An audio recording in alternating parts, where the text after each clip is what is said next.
Dig that funky music, baby. You guys ever wondered what that do part from Metal Gear Solid when you first start up the game? It's from this game, guys. It's from Police Nuts. What a great game. They'll do it again pretty soon here. It'll come back around. Let's listen.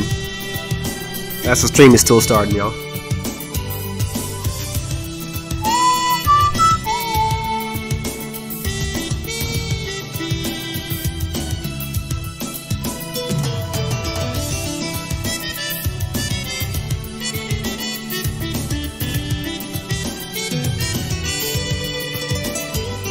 Ow!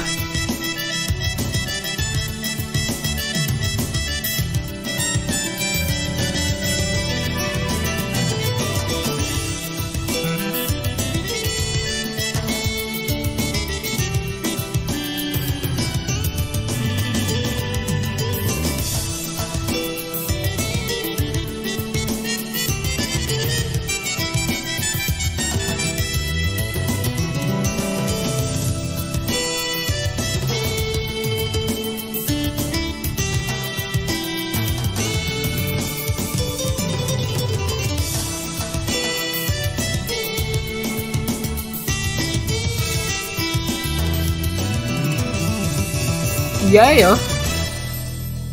Do. Okay, I thought it. Okay, oops. It doesn't do it. My bad. I thought I did it at the end again. Do. This is a variation on the same theme. Let's turn that down a little bit. What's up, y'all?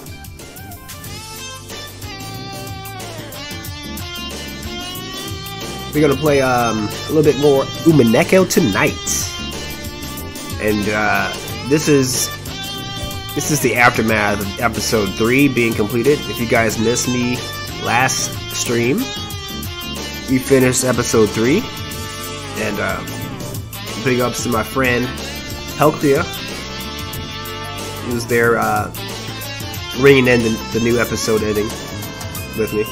Actually, let's switch to this scene here. There you go. There's Helcria. Thank you for the follow. Flintlock, thanks for the raid last time too. It was a fun stream last time. So we're gonna do the crossing T's, dotting I's. Essentially, episode 3 has been finished, guys.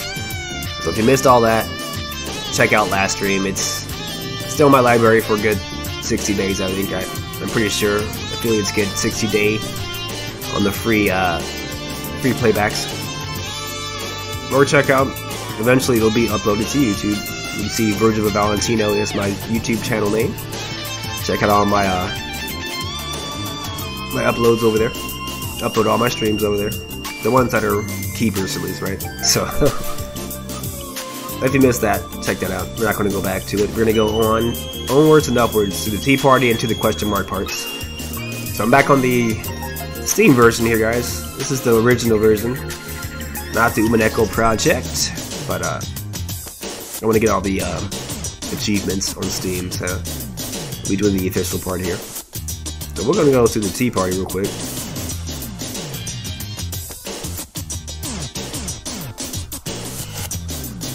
Turn off the music real quick here. Good soundtrack. You guys haven't played Police Nuts. It's on Sega CD, it's on Sega Saturn, it's on PlayStation 1. It might be on PlayStation 2 re-release, I'm not too sure on that. Definitely on PlayStation 1 though. Check it out, it's a pretty good game. It's a kind of a visual novel as well. More action than just a point and click kind of deal. It's kind of it's half of a visual novel, half of a strategy sort of kind of game. Strategy as in like Day at the Tentacle or Full Throttle, that kind of stuff, right? King's Quest, that kind of strategy game, right? Not a strategy like, you know, Stargate strategy, no. Or StarCraft, sorry. Stargate, great movie, not a game. Stargate is not a game. StarCraft, I meant to say. But, yeah, good strategy game. Check it out. Police Nuts. Great storyline, I would say. What would happen if astronauts and police were combined into Police Nuts? Basically, that's what I mean. That's not really what the game's about, but that's what a police nut is. It's half of a astronaut, half of a policeman, basically. Detective, I would say too. But enough of spoiling that game. Let's finish spoiling this game, right?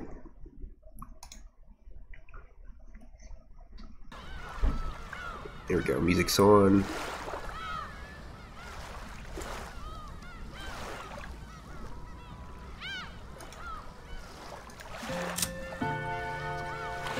Wait a minute here. What? Hold on. Oh, I don't think I saved it. Oh no.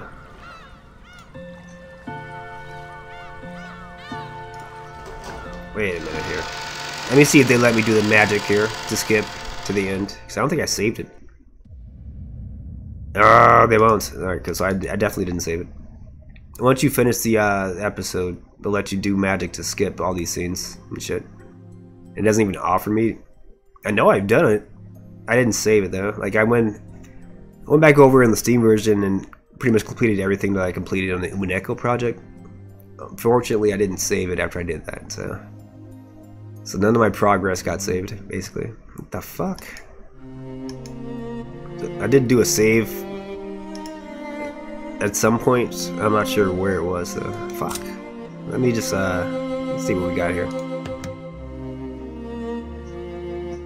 Oh, okay. Wow. Wow.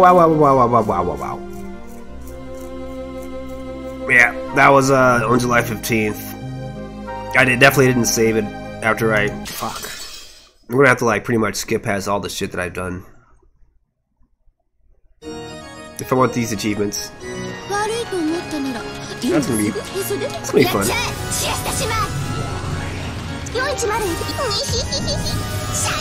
It's not a fast skip either. I don't know why the skip is kind of slow on the Steam version versus the Umineko product version. The Umineko product, you skip fast. This one you skip pretty slow. We're gonna lower the volume a little bit. Skip.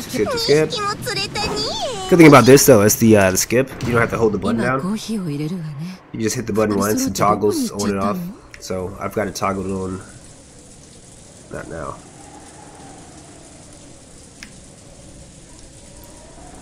Ugh.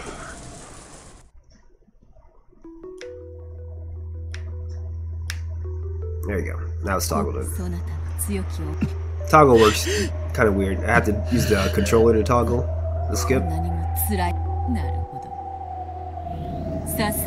For the images and shit, I can't skip toggle on the images until I get to the text, and then I can skip toggle. Like it's kind of weird. It's fucked up. Alright, so we're gonna go through all this shit that we've already gone through. I've already got the achievements. No, I got the achievements. I just didn't save it after I got the achievements because I went to the end of this this episode on Steam, and I guess I just exited out, thinking, oh yeah, since I got the achievements, it must save it automatically. No, I guess not. You have to actually physically save the shit. What the fuck, man? Really? Oh well. Now I know, right? So I'm doing pretty much the exact same thing I did last night. Getting back to the point that I was on the Umineko project. You really need to fucking just put this Umineko project version on Steam, because this is bullshit.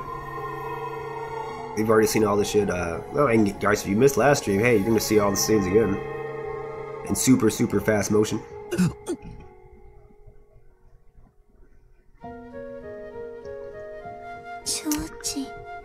Hope you guys are having a good week. I've been working my fucking ass off at work. My one day off was yesterday. I was going to stream yesterday and I didn't actually have enough time to stream. Ended up coming in online. I figured this would be like a quick, maybe hour and a half stream.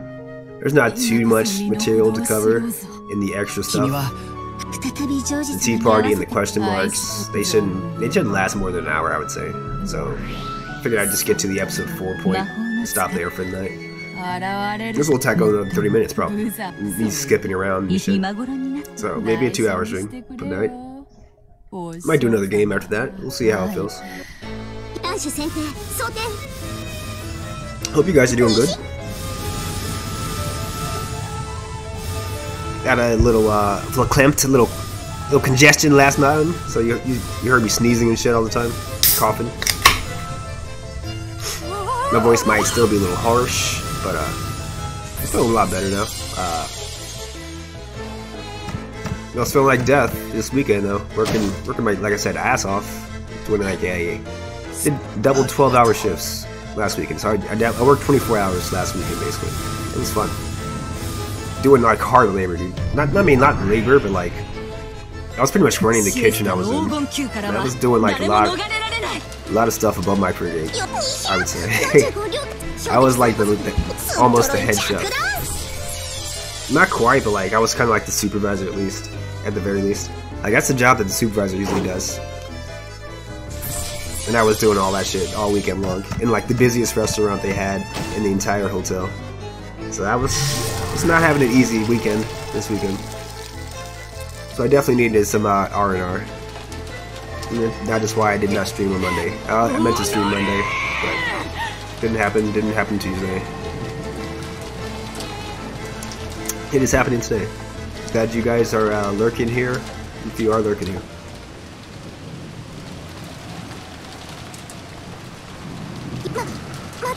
So where the hell are we here?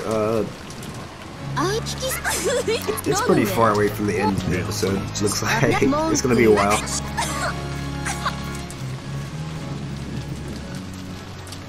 And like I said, it's going pretty slow, and you can't speed it up any faster than this. If this is regular timing, we'd have like at least 5 or 6 hours left to go. At this point, they haven't even found George's body yet. That's how far away we are. Nanjo's still alive, right? Remember, Nanjo died, basically. We're trying to get rid of Nanjo, trying to get rid of George, trying to get rid of Jessica. Not Jessica. Jessica doesn't die, I think. Well, I mean, we'll have to go back there and kind of check, because they did say Jessica dies on the 10th Twilight. And nobody's supposed to die in the 10th Twilight, so that's kind of weird. It's very odd, actually. A lot of odd things happen on episode 3. Instead of nobody being left alive after the seagulls cry, one person is left alive, and one person returns. You know, that person's Eva, right? So, Eva apparently survives all this. So does that mean she's alive in reality, too? We've always thought, like, everybody dies on this island on October the 5th and 6th, and nobody comes back, right? But apparently no, Eva comes back, looks like. Well, that's in episode 3 at least, she comes back, right?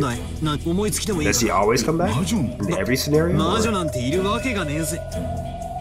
she dies in the 2nd Twilight, in episode 2, with Hideyoshi. So, I mean, she definitely didn't come back that episode, right? She does come back this episode, right?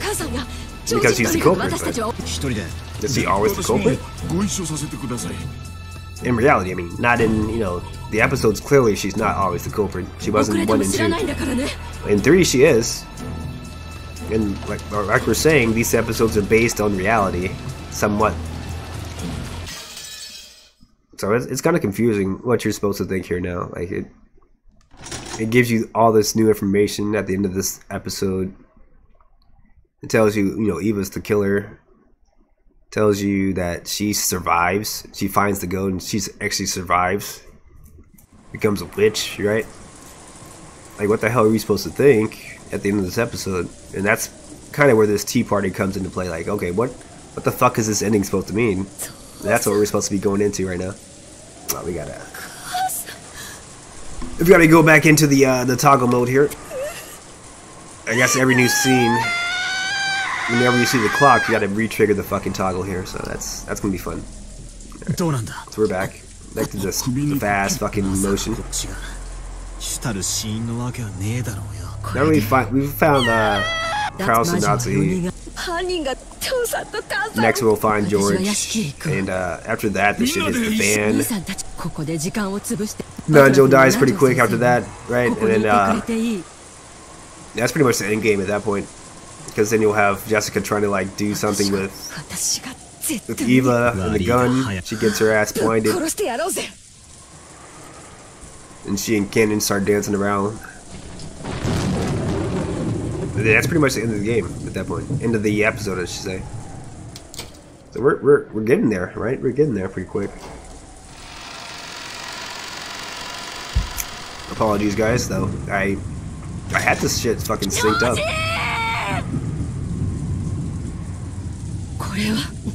I blame Steam on this. Why would Steam give me the achievements for unlocking this shit? But yet I have to replay them now. That doesn't make any sense, right? Should be already unlocked, right? The lock should be gone. I don't have episode 3 tea party. I don't have episode 3 question mark. I don't have the skip function for episode 3. Like, what the fuck is going on? I've done this shit before. 0715-1129. カノン君も11月29日に誕生日の人間なんて知らないぜ。You've heard it, Jessica. Georgie! It's Georgie!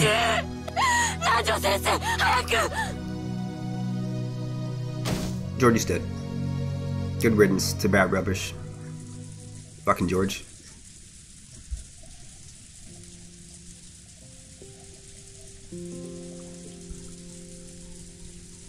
Incidentally, I have a really good friend back in Florida named George, so hopefully he's not watching these streams and thinking I'm talking about him. I just realized that. George, man, you're the best. But Georgie from this game sucks ass. He doesn't deserve the same name as you, George. You know who you are, George. Who I'm talking about. My man George is one of my best friends. I gotta call this man, actually. We gotta plan my my birthday coming up in December.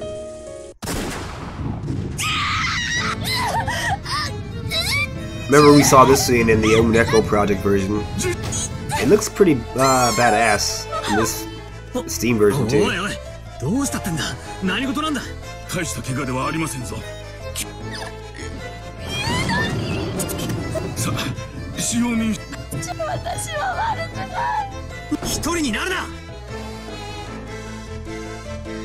Shit's going down, shit's going down, shit's going down. That's the shit's going down sound.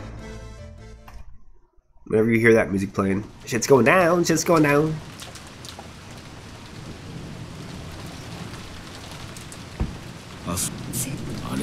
Alright, Nanjo.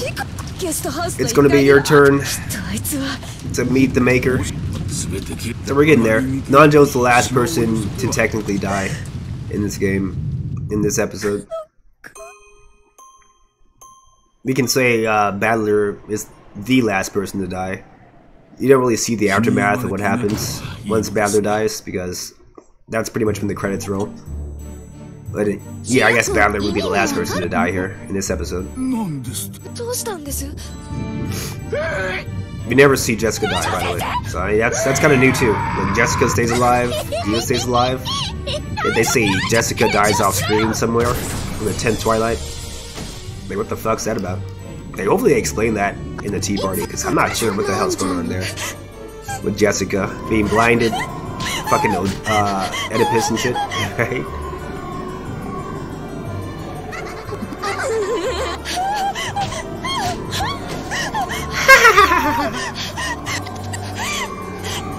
Damn, Jessica's over here sound like a baby. We're crying half their fucking lines out. Jesus Christ, Jessica, get it together. Tighten it up. And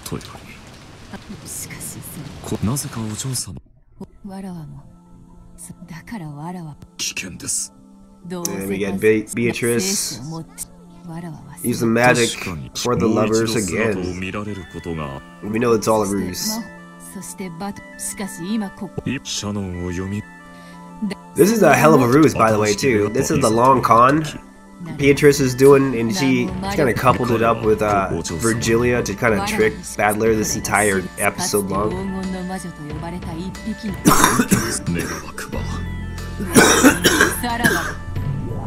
Excuse me. Ha. Ha. The witch made me cough because I was talking shit about it, right? Thanks, Beatrice, Beato. Sorry I talked shit about you, I guess. But, you know you fucking long con Battler. You know what the fuck you were doing. She went as far as to give her powers away to a chess piece. To Eva Beatrice. Just to make Battler think, oh, it's Eva Beatrice doing all this, you know, cruel ass shit. Killing all Battler's family members.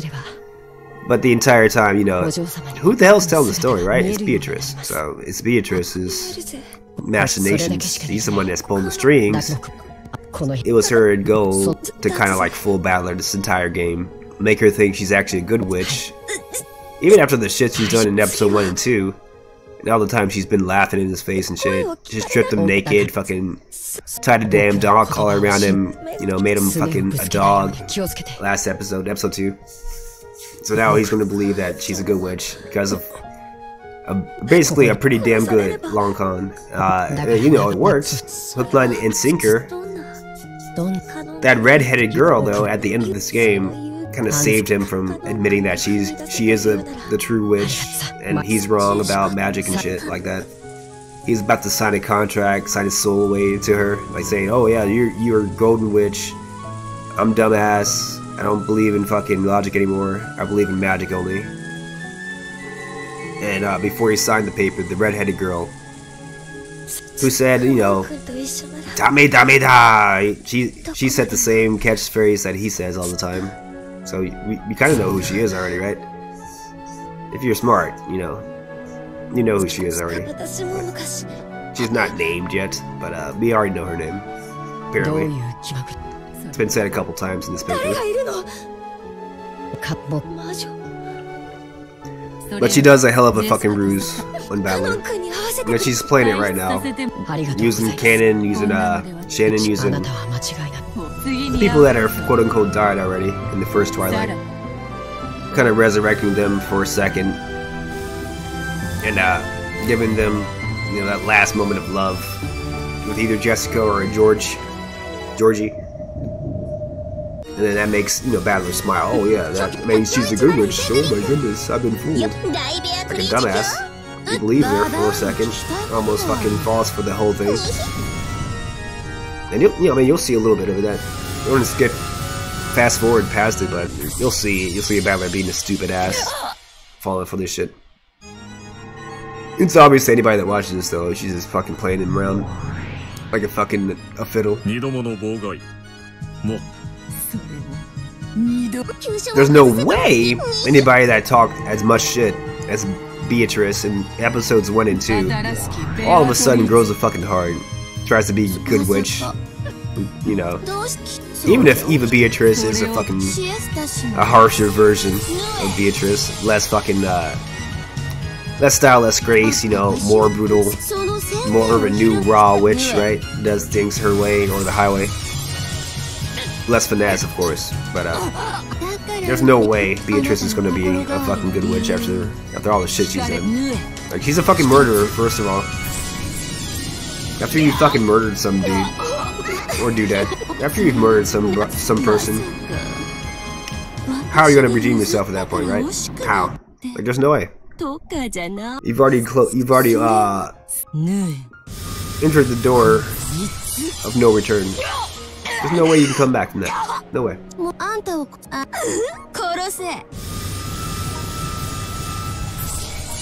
Battler should have known better. So, okay, we're getting there. This is another ruse of Beatrice. And looking at it again, it's obvious. Like, why is she not dying, right? She's being destroyed.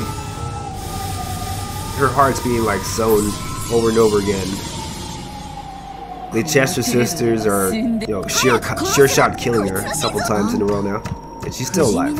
Why? Because she's writing the story, right? That's pretty much why. There's no other reason why she stay alive. Like, it should be obvious on the second viewing, guys. This is all a fucking ruse. Balor doesn't understand that, though. He's being shown good play.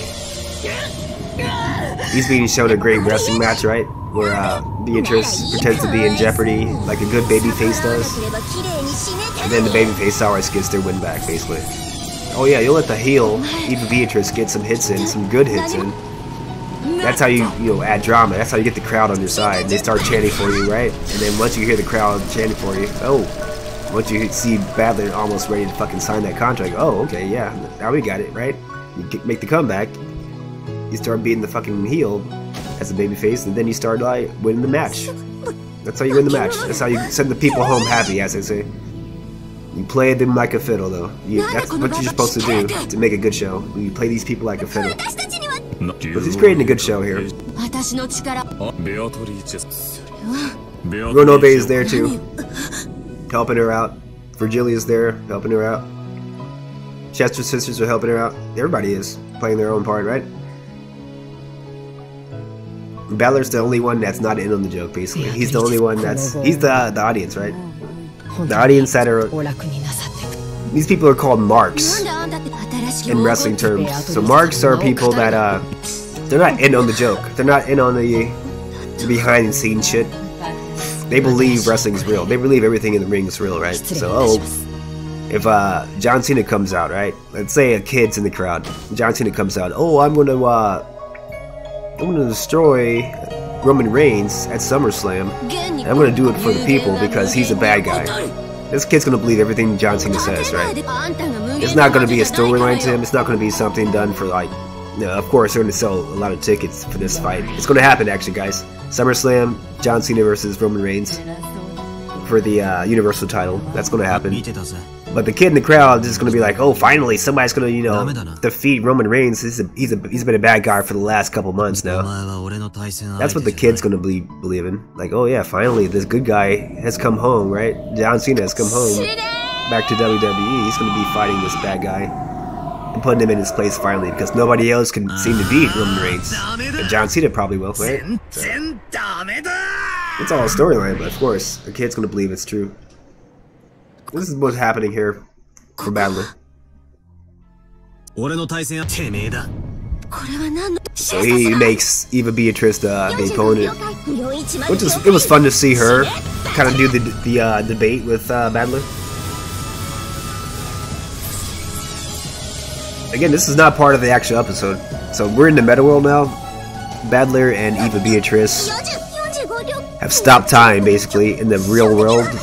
They've been transposed to the meta world now, and now they're finally interacting with each other. They can't interact with each other in the real world in episode 3. Why? Because Balor can't see magic. Either that or magic doesn't exist, right? And every time that magic happens, Balor's not in the scene.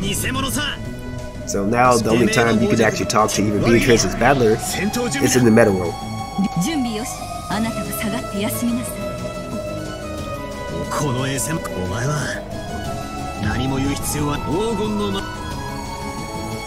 Yada yada yada.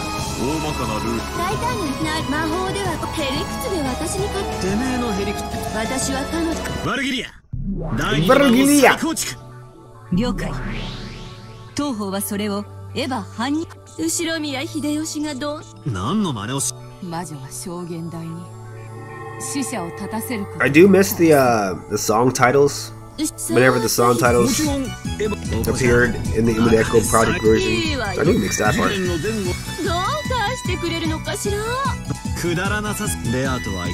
There's a lot of good features in the Umineko Project version. Oh, you know what? There's one bonus of using this version though that I forgot about. Let's go to the original graphics here. Booyah. Hey, I ejected that. Look at Balor. Look at this raggedy ass. So that's kind of new now, guys. You haven't seen this part in these graphics before. So look at Ronobe. Oh my gosh. Looking a little chubby there, Ronobe. Let's go back to this scene here. With these, the old original graphics here.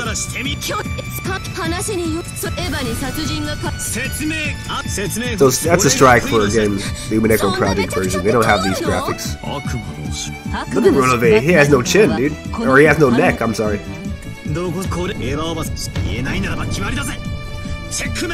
Ryukishi does a hell of a job script writing, but goddamn, he cannot draw. Look at this. Look at this shit, dude. He's got the details down. Like, you can look at the wardrobe's pretty nice, but damn, the faces, man. What were you smoking when you drew these guys? Look at Balor's neck, dude. His neck is bigger than his face, man. What the hell's going on with that? Holy shit. Look at that neck, dude. Oh my god. Oh my goodness gracious. Alright, man. Ryukishi. Keep your day job as a writer. Don't try to fucking draw. He's done the same thing with the Hinamizawa crew with Higurashi. So if you watch the original graphics on that visual novel, wow. Just that's all I gotta say is wow. Just that word. Again, this is actually an improvement on the Higurashi original graphics. My goddamn. Like, is that hair on Battler or is that a fucking Brillo pad? I don't know, dude. It could be either or at this point. Holy shit.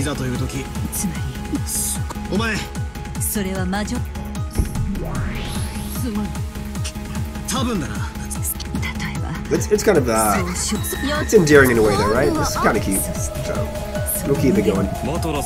Look at that sweat on Renove's brow. Look at that sweat.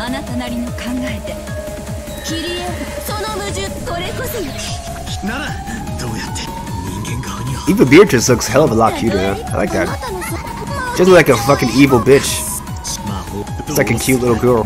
I like that. She almost doesn't look evil, right?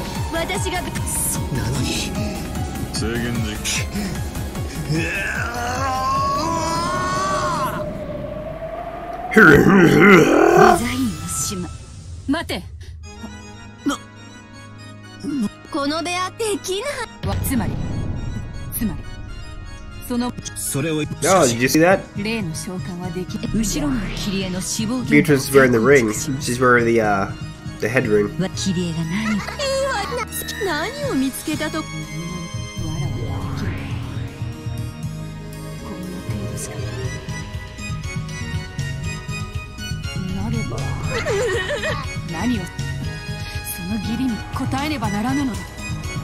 They're going through the pockets of Kyrie right now, trying to find the evidence to exonerate her change of mind into thinking, oh, it's a wish I changed my mind. Nah, it wasn't a wish. I changed Kyrie's mind. Look at that boy.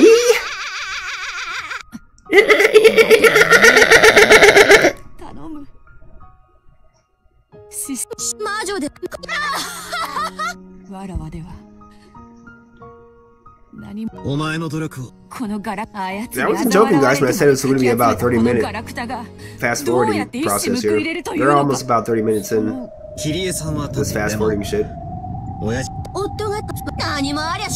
I'm getting those damn achievements. I don't care. Sorry, guys. Sorry again. This shouldn't have been done, but you get an achievement every time you do a tea party and a question mark. So this would have been done either offline or online. So I'm online already, so we'll do it now. A little recap, and I'll go ahead and skip this part if I put it up on YouTube. We're not gonna set you through this shit again.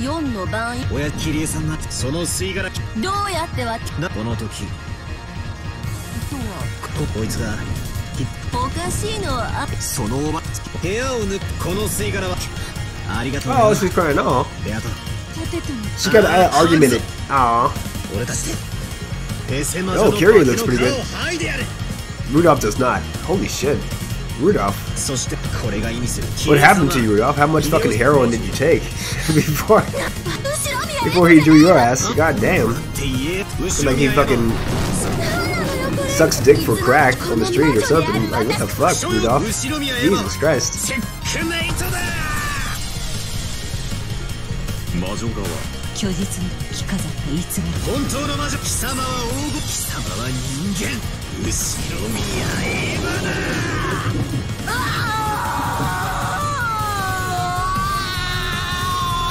Oh.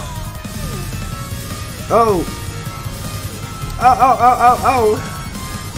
She turned into Eva before our very eyes. Bum, bum, bum, bum, bum.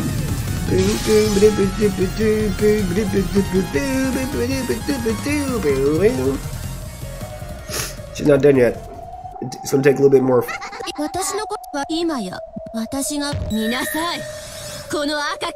This argument part's a little longer than I remembered, so she has one more argument.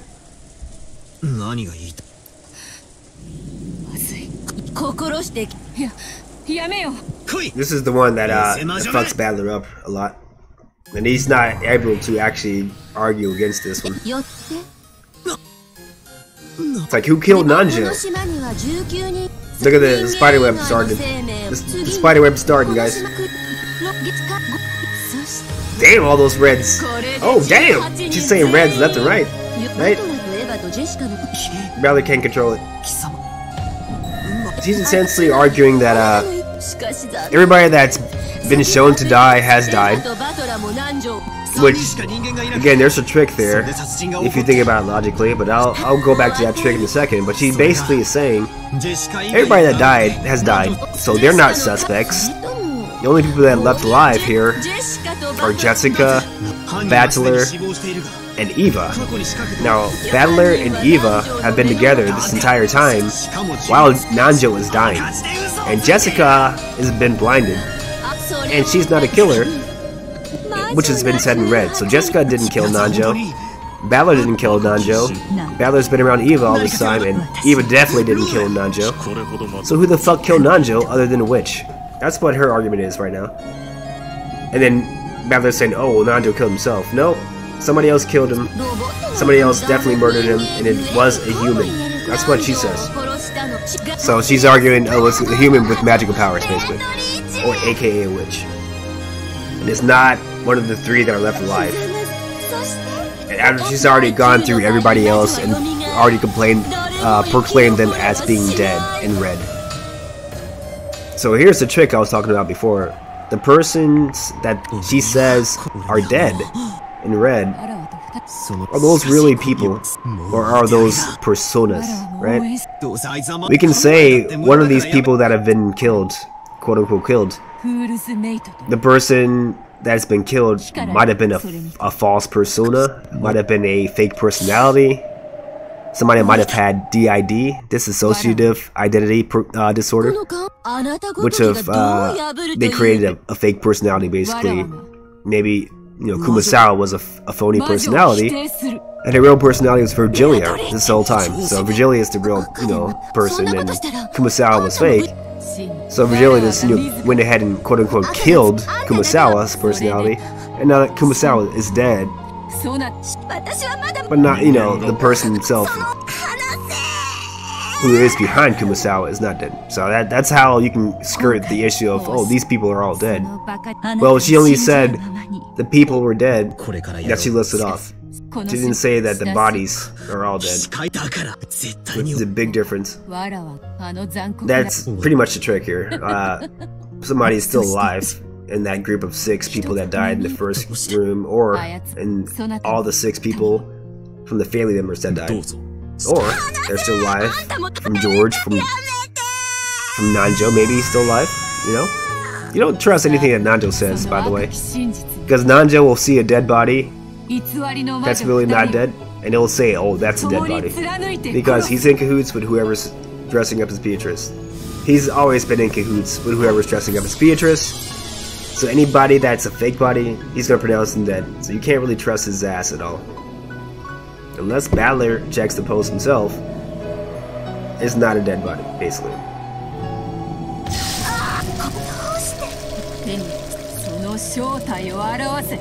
So Battler had no argument against that, the way they got past that scene.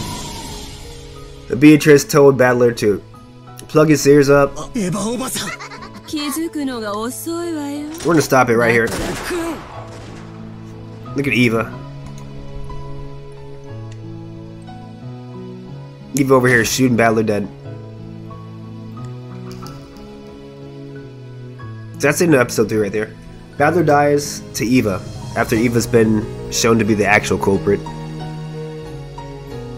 That's pretty much what Beatrice did. Beatrice said something. Now we can guesstimate what she said, but she said something that Badler wasn't able to hear because he had his ears plugged. Because he's listening to Beatrice now. Again, hook, line, and sinker. He's falling for all of her fucking long con shenanigans.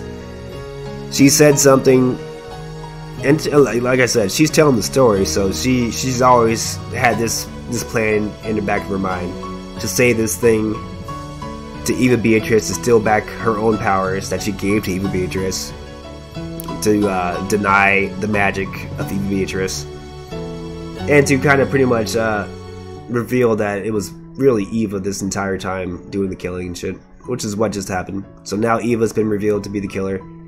Back in reality, back in episode 3, again, Badler can't see Eva Beatrice, but he definitely can see Eva, because she's the real killer. And once Badler sees Eva and recognizes her as the actual killer, well, what does Eva do? She kills him. He shoots him in the face. That's exactly what happened in this scene. So that's the end of this episode. Eva kills Badler. There's no more impartial viewer for the player to listen to view a point of view through. So that effectively ends this episode. Even though Jessica's still alive at this point, Badler's dead, so you can't really play this game anymore, right? So that's pretty much why this episode ends right here.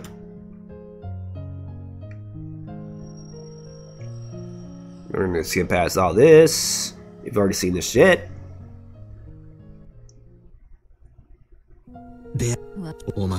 We're back in the meta world because Badler's dead. He's dead in the game. The chess piece is dead. But not the player, right? The player's still alive. The player is still alive in the meta world, though. Waiting for the next game at this point.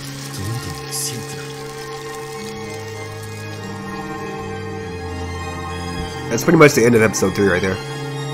Like now, everything that you see now, it's all a farce. Once you've hit the Golden Land is shit that you can't really believe is happening. So yeah, everybody's alive now. Everybody that just died, they're all alive. It's all a farce, guys.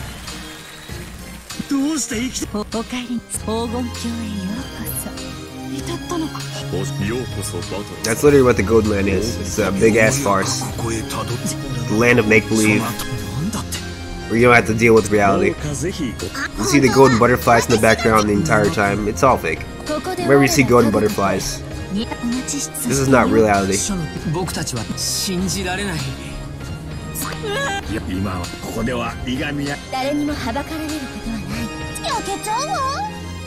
Dude, I cannot tell any of the fucking 7 Snake Sisters apart in this old graphic version. It's like, who the fuck was that? Rosa looks like a Muppet with her hair. Maria looks cool. I like the Chesters. They look pretty nice. Ronove with that neck. Oh my god. Yeah, none of the Snake Sisters look any kind of fucking individual. They look all the same to me at this point.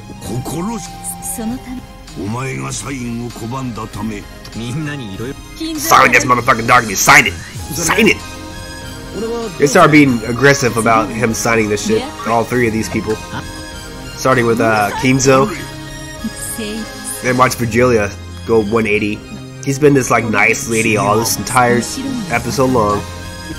In the second, sign it. Sign this shit right now. Sign.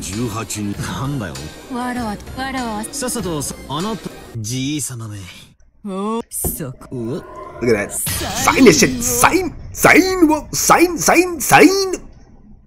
Seinfeld. Making him sign this shit. Sign his soul away. Oh, look at who it is. Who is this? It's the red-headed girl I was telling you about.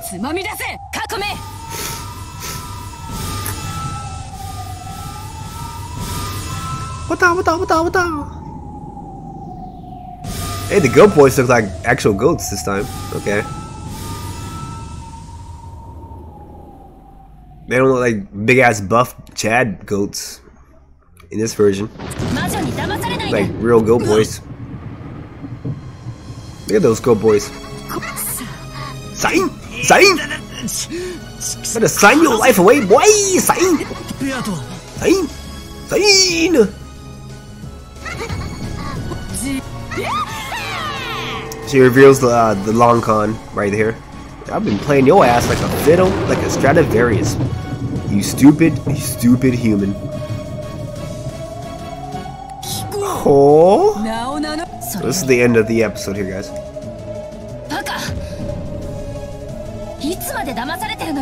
Thank you, mysterious girl.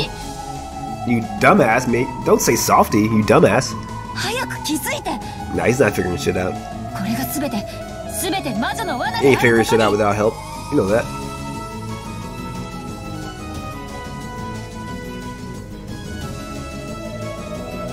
Did she?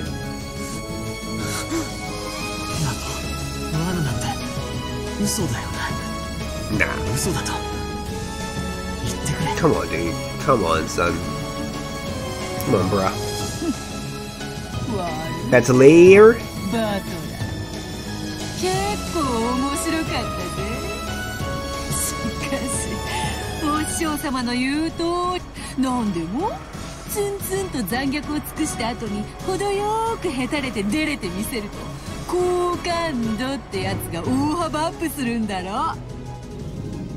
出れて病んでる悪役が最近はイケてるって聞いたぜ。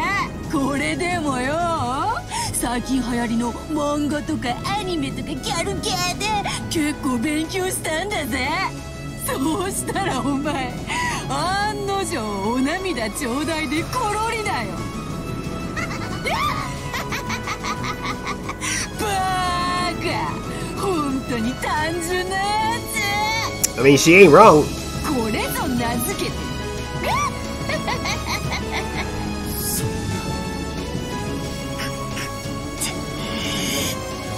Over here crying. Come on, dude. Come on now, dude. Come on, dude. This crying bitch. お前の気遣うような背中が痒くなって。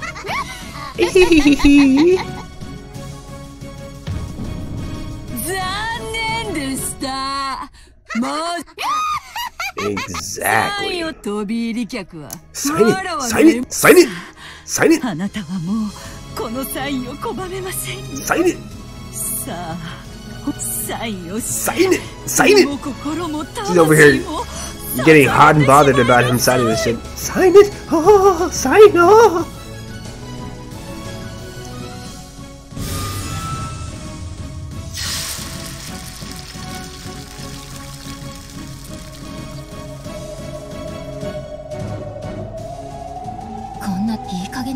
This guy needs a girl to save his ass every time, right?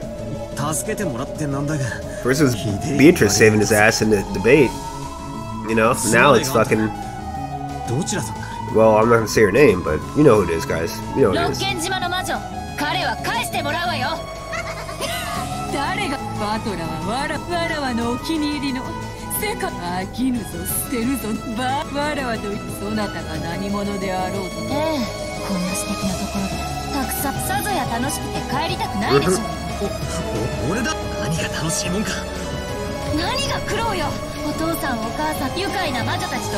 Hey, who's mom and dad? What are you talking about?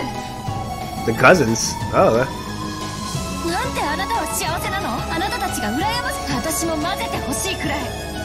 Hey, who the heck would you think it would be at this point?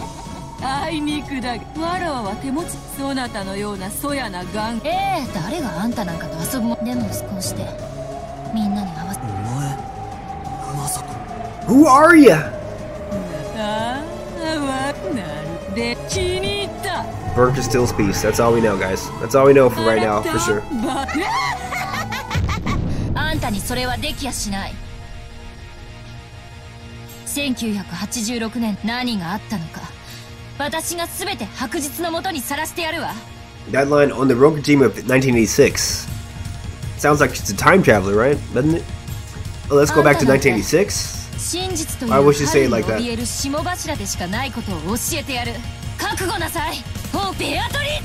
Alright, so we're gonna go back over this. This is the first credit screen. We'll go back over this since we're forced to watch it again, basically.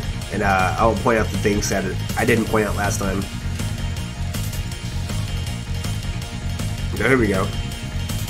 Beatrice, main character, of course, because Beatrice has been playing these guys like a fiddle. Battler's dead. Battler actually dies. Episode 3, 9th Twilight. Then we got Eva Beatrice. Who is this? Angie? I wonder who that is. Right, guys? I wonder who Angie is. Kinzo apparently died in the first Twilight in this game. Kraus in the 7th. Natsuhio in the 7th. Sorry, 8th. I guess I separated those two out. Jessica on the 10th. And we're gonna go back and look at this Twilight epitaph. It's very interesting that she dies on the 10th. Eva returns alive! I didn't say that last time. But look at that. She returned alive. What? Like, what the fuck? Everybody else died on the 5th. 9th, 4th.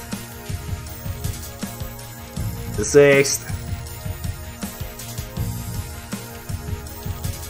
Rosa's on the 2nd. Miri's on the 2nd. Nanjo is on the 9th. That's weird that Nanjo's on the 9th and also George's on the 9th, but oh well. Kinda weird. First.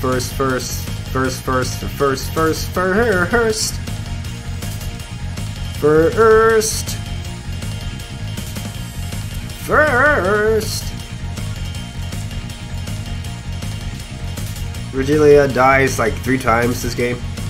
But yes, he's still alive. Right? Lucifer dies a couple times. Well, she gets her ass fucking handed to her at least a couple times. I don't know. I mean, Rudolph definitely seems to kill her, but I guess she's still alive. I'm not sure why. Not okay. It wasn't Lucifer. It was somebody else. My bad. I think it was Satan. Was it? Somebody.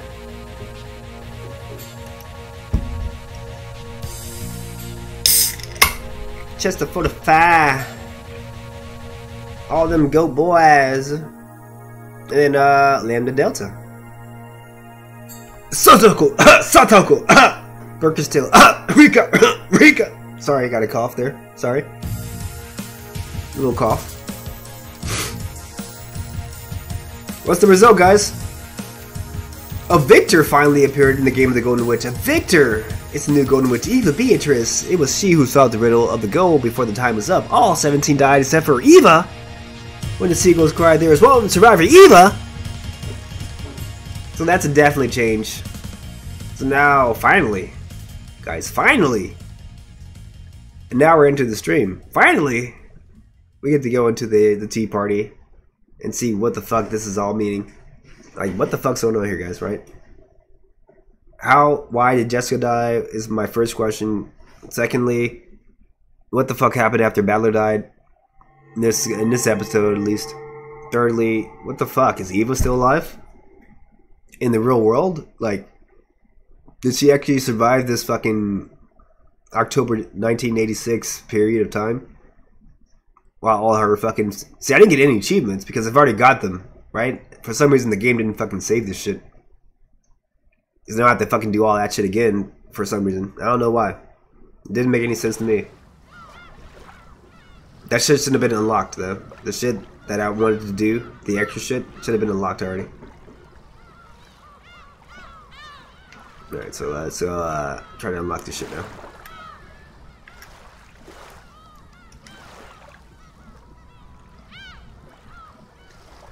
Oops. Now it's unlocked. Like, right? It didn't say it was unlocked. It said it is just fucking... It just went straight through the goddamn... Okay, whatever, dude. Whatever. Let's go forward. Let's go forward. Let's stifle my rage here. This fucking stupid shit didn't work the second time.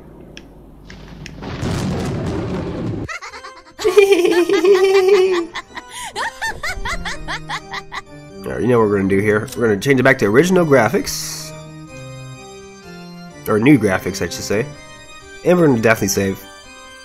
Because fuck that. I need to do that shit again. Booyah. Wahaha. We'll go ahead and check these real quick. Same. Bunch of miracles. Okay, this is new. Who has lived for 1,000 years? Her vast power is capable of creating all kinds of miracles, but her heart is broken a bit as a result. Back when she was a human, Higurashi. Back when she was a human, Higurashi, Lambda Delta, Satoko once imprisoned her within a cruel fate. Satoko did that in Higurashi Soul 2. That's airing right now. Sorry. Toying with her the whole time. That's exactly what the anime is about right now. If you guys haven't watched Higurashi, the new anime that's out right now, this is literally what's happening right now. So watch that and marvel at how this is being a nice little bridge between Higurashi and this game.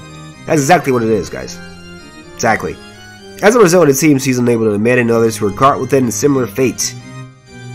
Kind of like maybe either Battler or Angie, I think, right? Theoretically, she's the witch of the greatest powers, but in practice, there's no more realistic than folding a piece of paper 100 times so that it reaches the moon. Yet, she did fold it 100 times. Interesting. Witch of Certainty, Lambda Delta. Who has lived for 1,000 years? She embodies the idea that hard workers are rewarded, and is revered even by humans. I like that.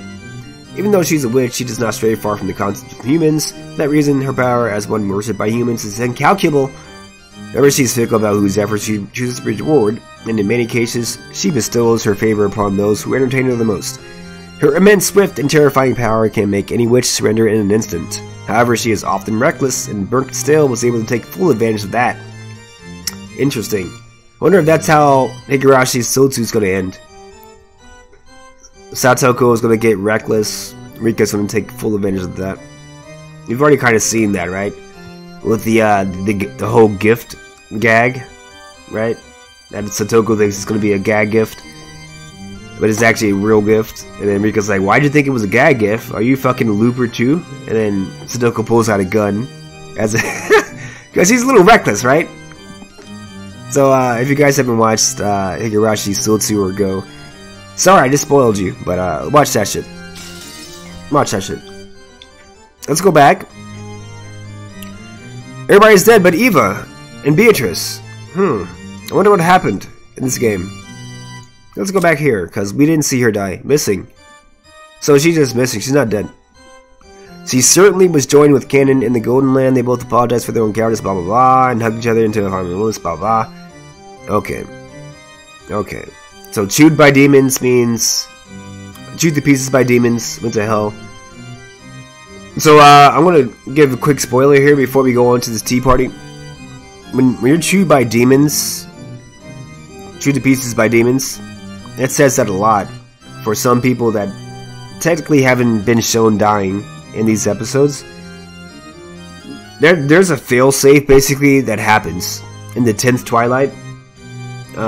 And the people that are left alive at the end of the episode, that failsafe will kill them basically. So Jessica is actually dead, but the reason is unknown right now. So there's definitely a reason why she's dead. It's not demons chewing her to pieces. It's just something that you're not privy to yet. So I mean, it's not really a spoiler, but anybody that has been chewed to pieces and shit, they die a specific different way after the Twilight. It's not by Beatrice's hand. It's not getting murdered by some mysterious person.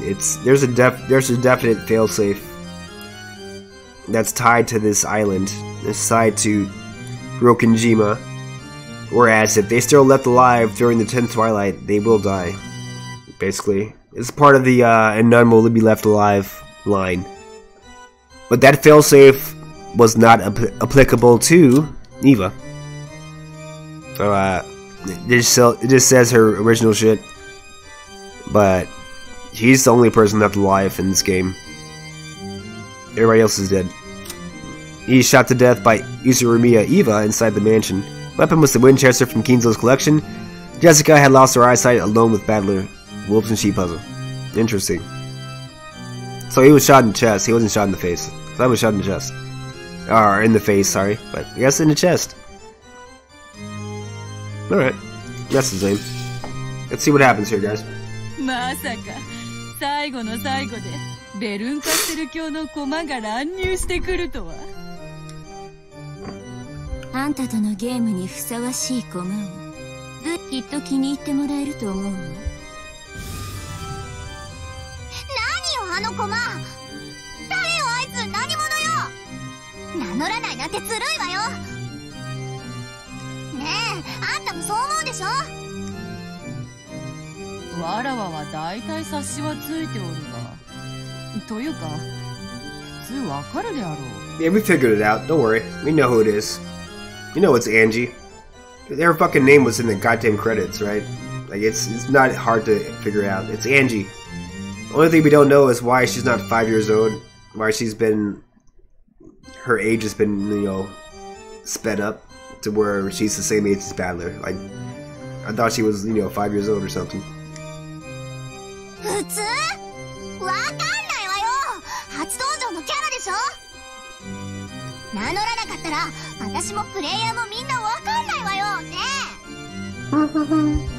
レアと教えてあげなくていいわよ。Such a mean girl. 面白い子でしょ。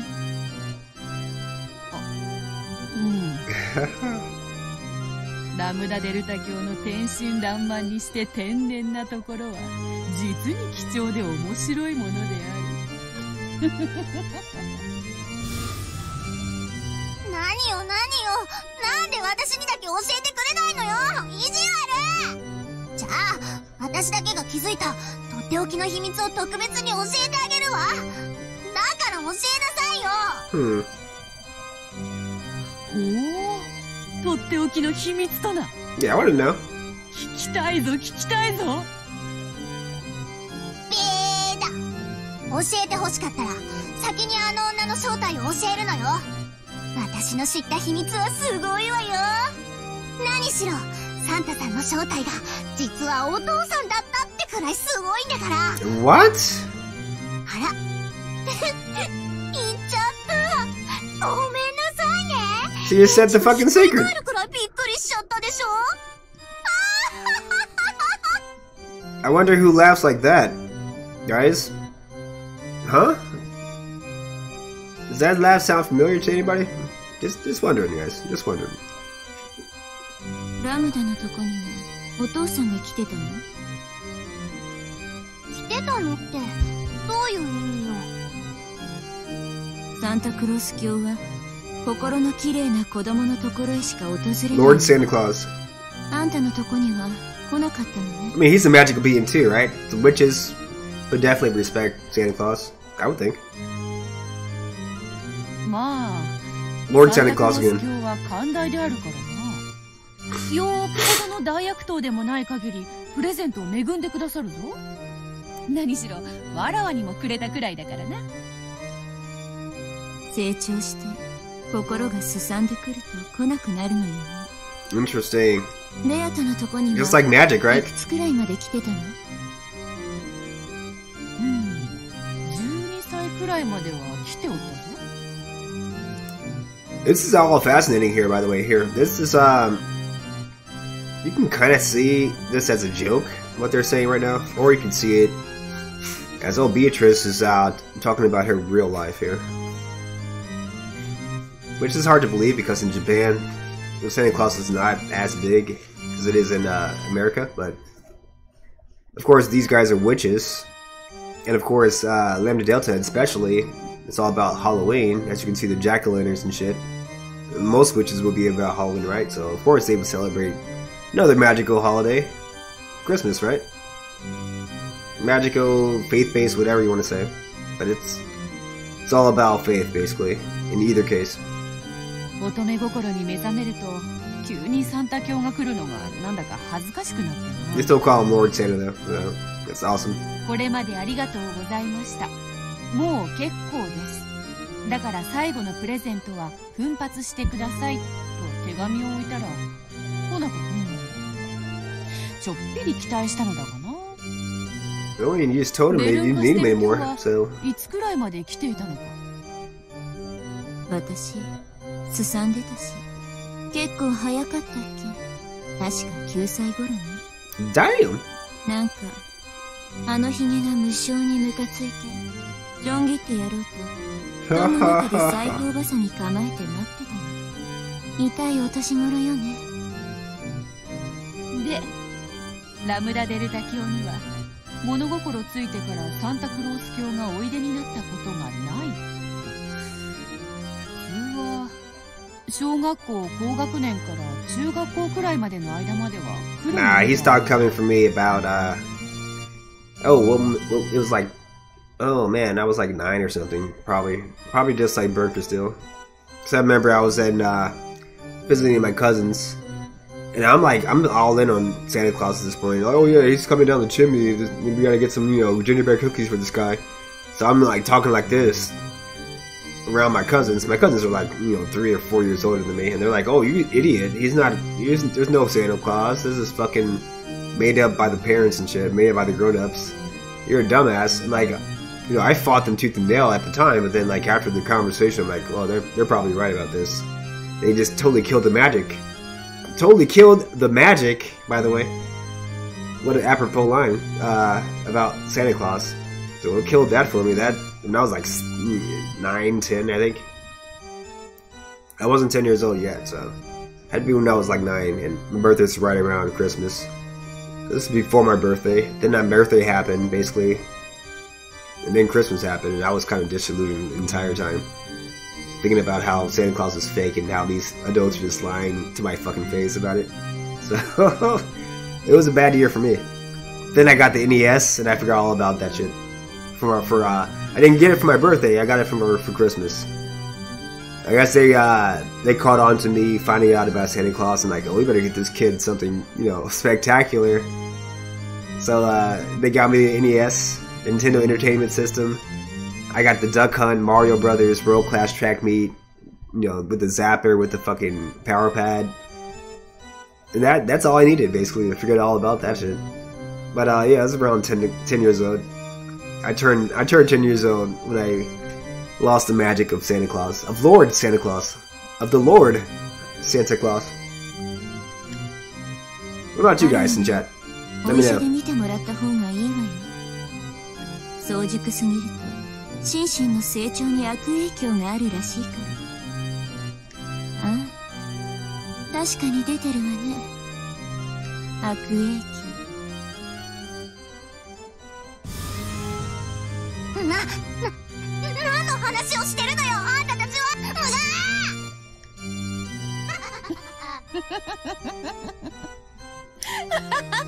魔女も3人集まれば実にかしましい。この程度のレベルの秘密じゃ聞く価値もなさそうね。私もう行ってもいい？次のゲームの準備をしなくちゃならないから。 No, she's already ready for the next game. ちょっと待ちなさいよ。あの女の正体を教えなさいよ。じゃああなたのとっておきの秘密を先に教えなさいよ。見合うものだったら教えてあげるわ。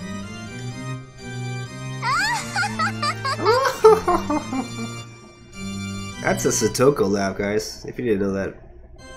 Wonder why she laughs like Satoko. いいわよ。教えてあげるわ。とっておきの秘密なんだから。ほら、今回のゲームで黄金を見つけて新しい魔女になった子がいたでしょ。うん。あやつに一体どんな秘密があるというのか。あの子の正体にね、私気づいちゃったの。みんなにはわかるかしら。ヒントはね、喋り方にあったのよ。ほら、あの子よく口にしてたでしょ。なんとかしちゃえば。Ah, if only you just die all the time. Even Beatrice. そう、この語尾がポイントだったのよ。エヴァ、エヴァ。What? She didn't know it was Eva? そう。あ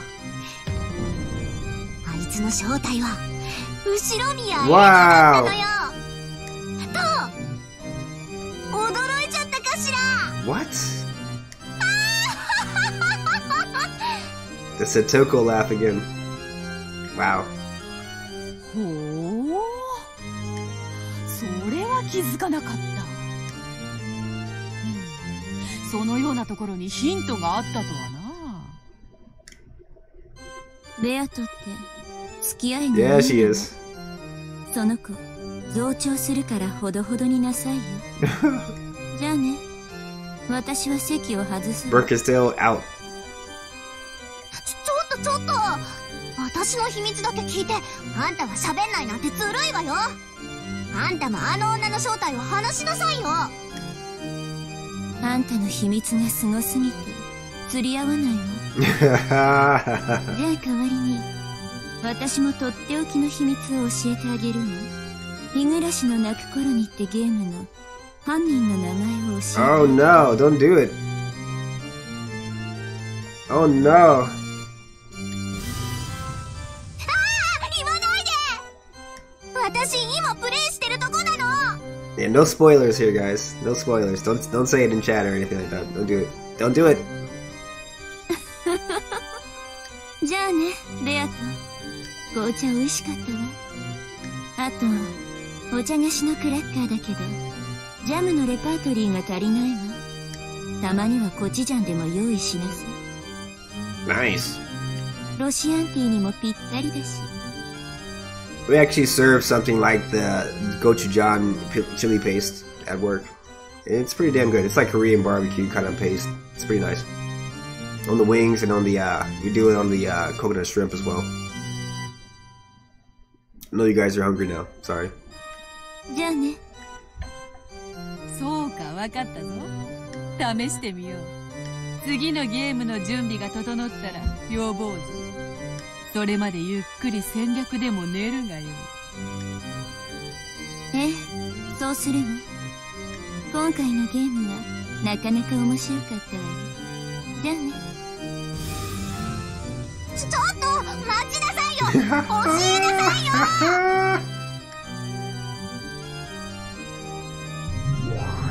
Bye. Bye, Felicia.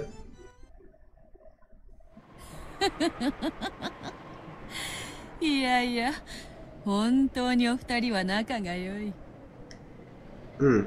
ええ、そうよ。はあ、大好きよ、ベルンカステル。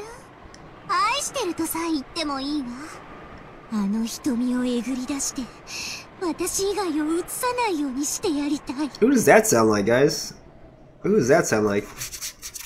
I'm just gonna ask you one more time. Who does that sound like? Then we'll go ahead. それは本当に素敵よね。紅茶に沈めても素敵かもしれない。Alright, I should actually ask if you played Higurashi before, and if you've watched the Higurashi anime that's out now. Who does that sound like? But, I'm sure you got that already. Who does that sound like, guys? ラムダデルタ教をここまで夢中にさせるとは、わらわも責任重大であるな。しかし今回は実に惜しかった。あと一息でバトラーをコロリといけたもの。She could have got him if she didn't save him from Ava Beatrice, though, but hey. ベアと、一個聞いていい？なんであるか？あの女の名前は教えない。Haha. いつまでチャラけてんのよ。 Yeah, she's fooling around. Lehman Delta said it. Like I just said, she could have got him. She could have got him a couple times. あんた勝つ気あんの？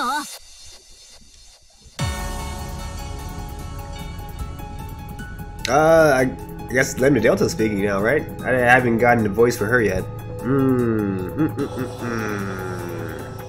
should I be? for right now.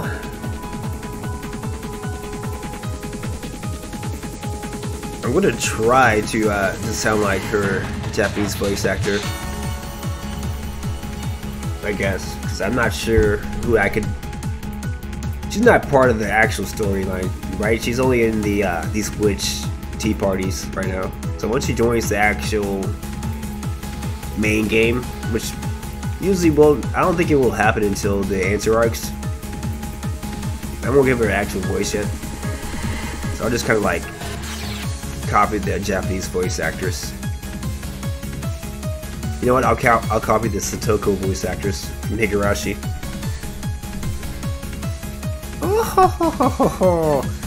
Oh, the Delta threatened her with a low voice that she had never used in front of Burkastel.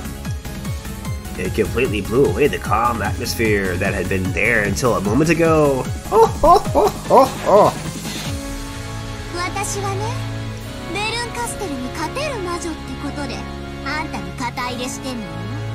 あんたにベルンカステルに勝てる力がないってのなら、いつだって私はあんたなんか見捨てるんだからね。これは手厳しい。 Stop playing around, bitch. I'm trying to win this shit. 今日もご存知の通り、わらわのゲーム版は完璧だ。ベルンカステルゲーム決して勝てはせん。そうよ。あんたのゲーム版は実に見事よ。ベルンカステルが100年はおろか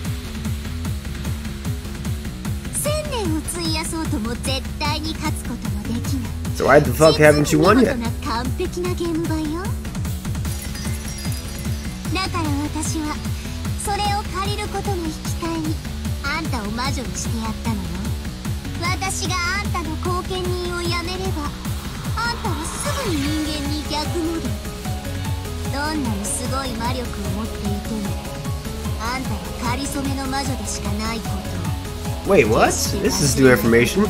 So Lambda Delta was the one who kind of like gave her the power of being a witch. I thought it was, well, from episode 3 at least, we thought it was Virgilia, right? Who taught her how to be a witch. No, it's Lambda Delta who gave her the powers. No shit. It's confirmed here. Okay. So Lambda is the one pulling these strings. タメ口聞かないでよ。ベルンカステルがいるときは許すけど、いないときは許さないわ。あんた最近、私の恩を忘れてるでしょ。そんなことは、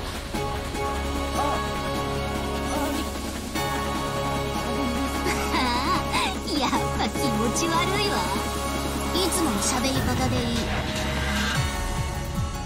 い。でも口の聞き方には注意してよ。私案外短気よ。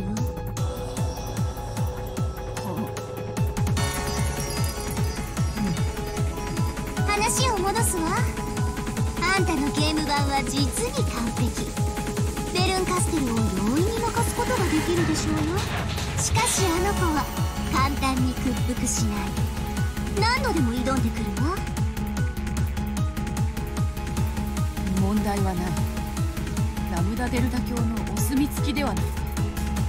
わらわのゲーム版は完璧だ。そうよ、完璧よ。プレイヤーであるあんたも完璧ならね。Nope。それはどういう意味か。どういう意味？私が聞きたいくらいよ。あんたのゲームには遊びが多い。それは時にベルンカステルを煙に巻くからあんたなりの策略なんだと私も最初は思ってた。でもなんだか違う気がするの。 It's not。 あんた勝てる試合をもてあそんでるんじゃなくて勝っても負けてもどうでもいいって思ってるんじゃないの？バカバカしい。そんなことあるわけもなかろうが。いいこと？あんたの役目はベルンカステルを屈服させることよ。つまりゲームに永遠に勝者でいること。あなたが絶対の勝者であり続けようとする限り、私は絶対の魔女としてあなたに力を与えるわ。でももしあなたが自らの敗北の可能性を否定しないような戦い方をしているなら、話は変わるわよ。もちろんこれはゲームである。わらわが勝てばベルンカステル教が負けるように、向こうが勝てばわらわが負ける日もあるよ。常に敗北の可能性はあり得る。だからこそわらわは。だからあんたは使えないのよ。あんたはゲーム版である必要なんかない。ベルンカステルの永遠にここに閉じ込める鳥かごでさえあればいいの。鳥かごの役目は中の小鳥を絶対に逃がさないことよ。 Interesting. She doesn't actually even want to beat Berkeley. She just wants to keep her around forever. What does that sound like, right? Again. たまに抜け出せてしまうような隙間のある鳥かごに何の価値が？無論ゲームに勝つために。そしてわらわが負けることはありえぬゆえにわらわが勝ち続けようぞ。お望み通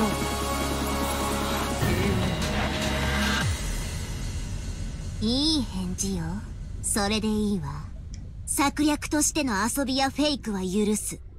今回有効だったところもあるしね。でもね、もしあなたが勝ち以外の望むような指し手をしたら、その時は素敵な覚悟をなさいよね。Oh, that's a threat. そのようなことはせぬ。スカウト。もともと魔女ですらないあんたが本当はどんなにみすぼらしい存在だったか、いつだって思い出させてあげるんだから。 Damn. 私の期待を裏切ったら、その時は楽しい楽しい罰ゲームが待ってるわよ。 So what have you learned here, guys? You've learned Beatrice is talking out of her ass when she says she's been a witch for 1,000 years, right?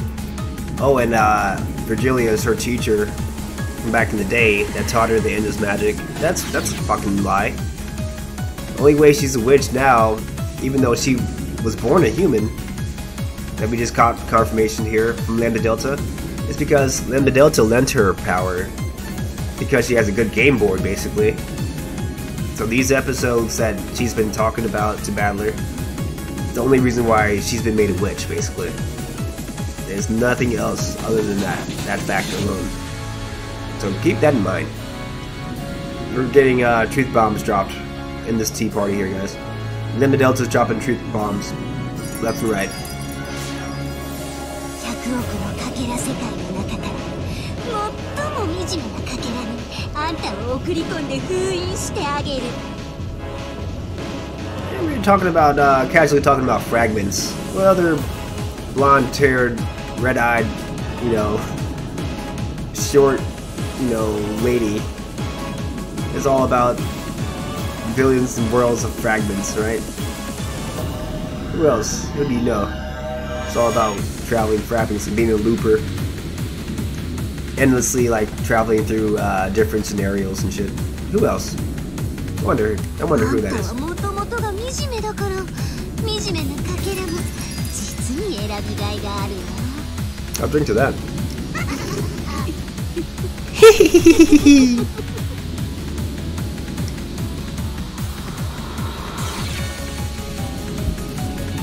Then Delta becomes the villain right now. 愛してるわヘルンカステル。ベアトリーチェの鳥かごで好きなだけあがいて、もはや逃れられないことを1000年かけて知りなさい。そしてあなたが私の手のひらでしか泣けないようにたっぷりと仕込んであげるんだから Again, who does that sound like, guys? Why? Why is the current season of Higurashi doing the things that they're doing? If you read this Tea Party, you'll pretty much figure it out. No spoilers though.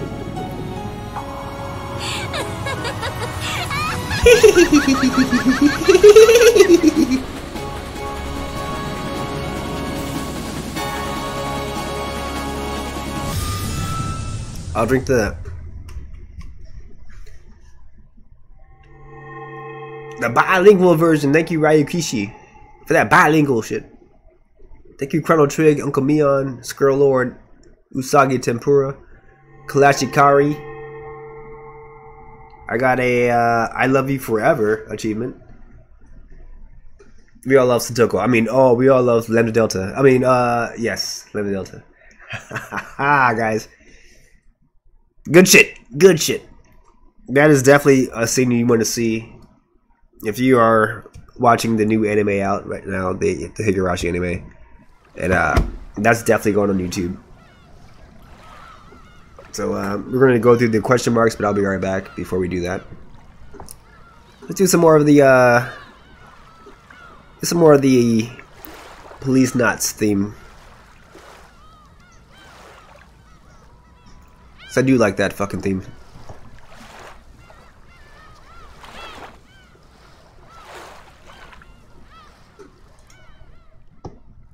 Hooah! Be right back.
We're back.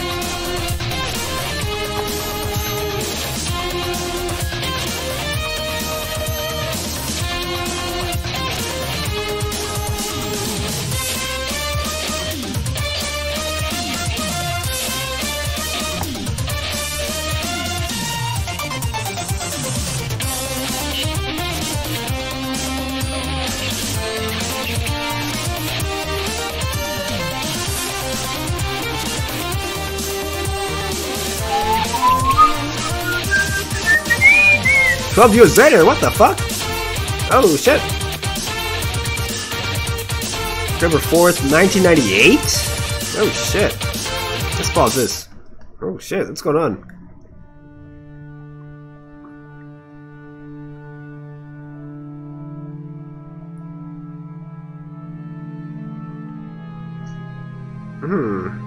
Let's see who's, you know what? Let's find another, celebrity. Because I know who's talking here. So, spoiler, it's the redhead girl talking right now. This is her actual timeline. 1998. So, what actually happened in 1988, guys? Well, we know a certain game came out in 1988. Or, I'm sorry, it was based in 1988. It didn't come out in 1988. Resident Evil 1, right? Came out set in 1988 in Raccoon City. I believe it came out in 1995 or something like that, though, right? Let me double check that.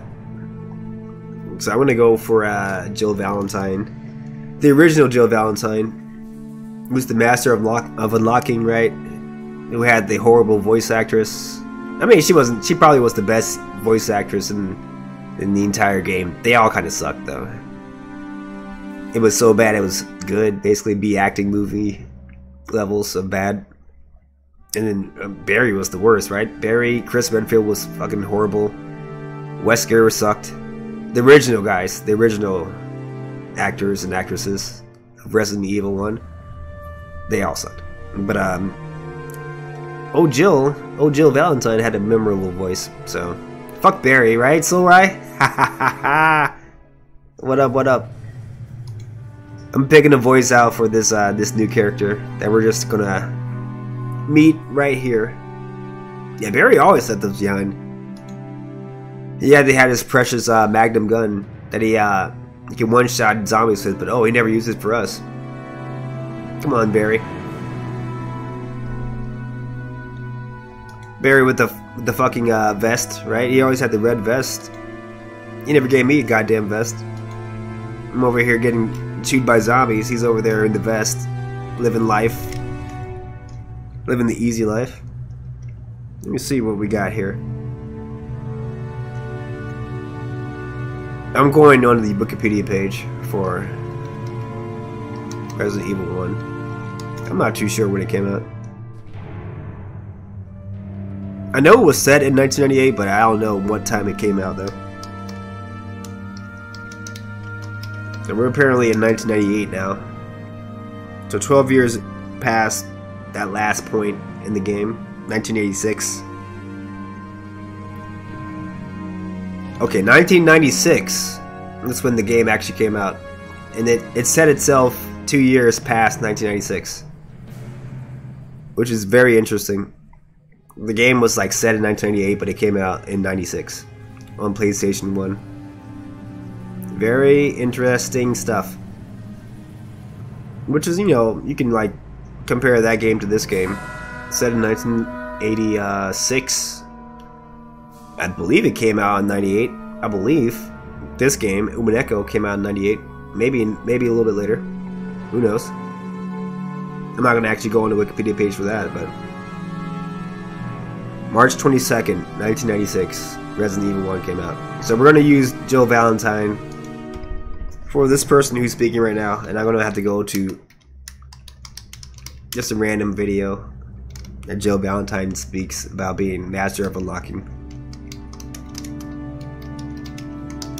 I think Barry actually calls her that, right?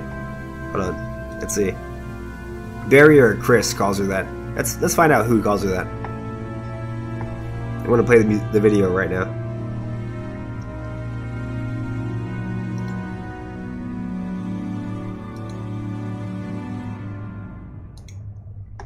So we're on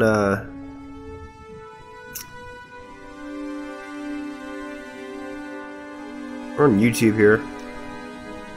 Here's the video in a second. I'll have to mute the game so you can hear it though. There we go.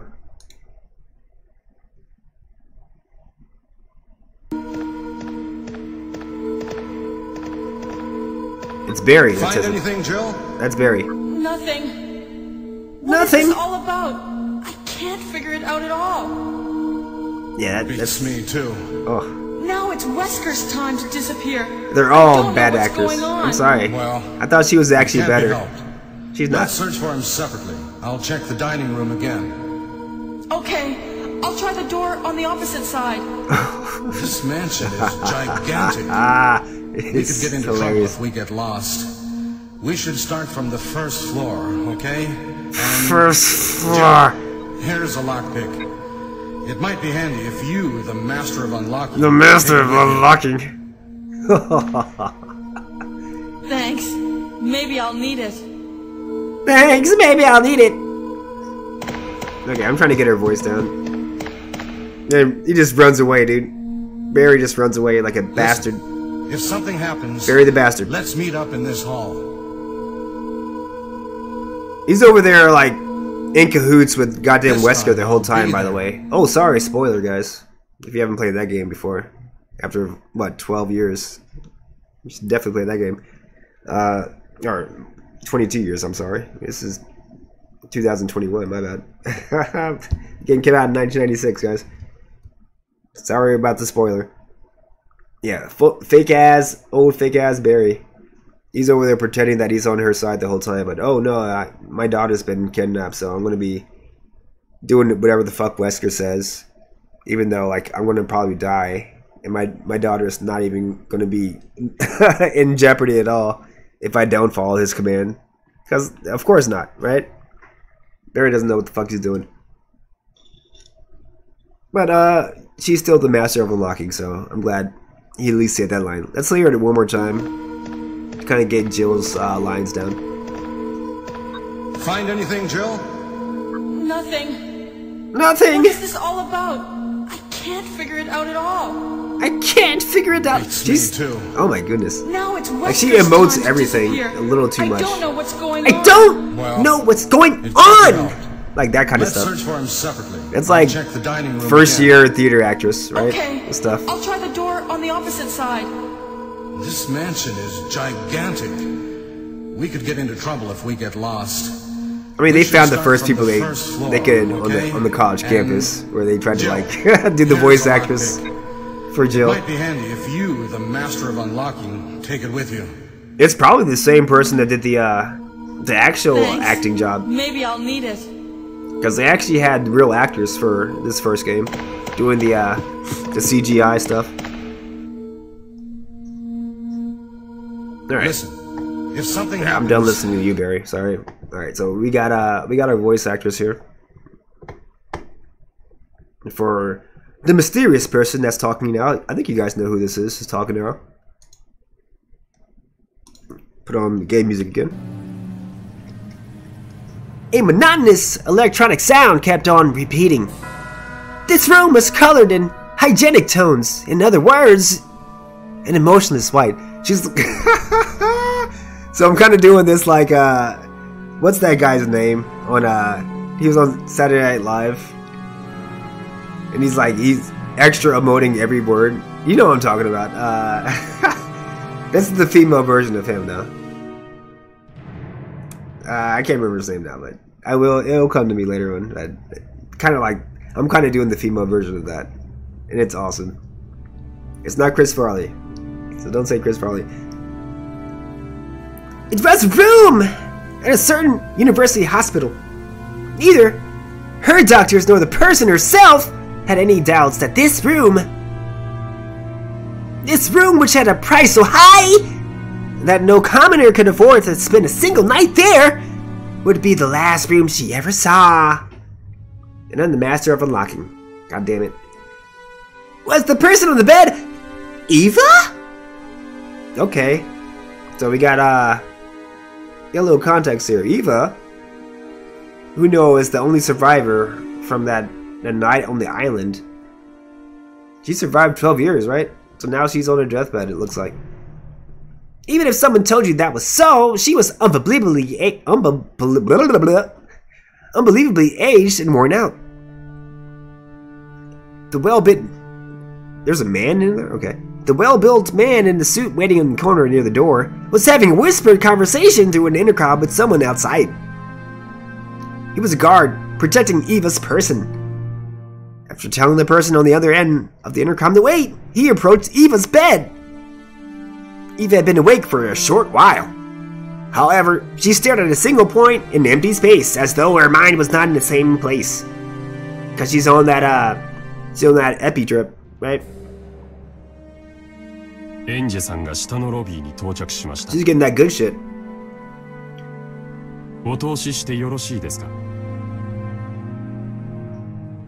For a long time, Eva didn't answer.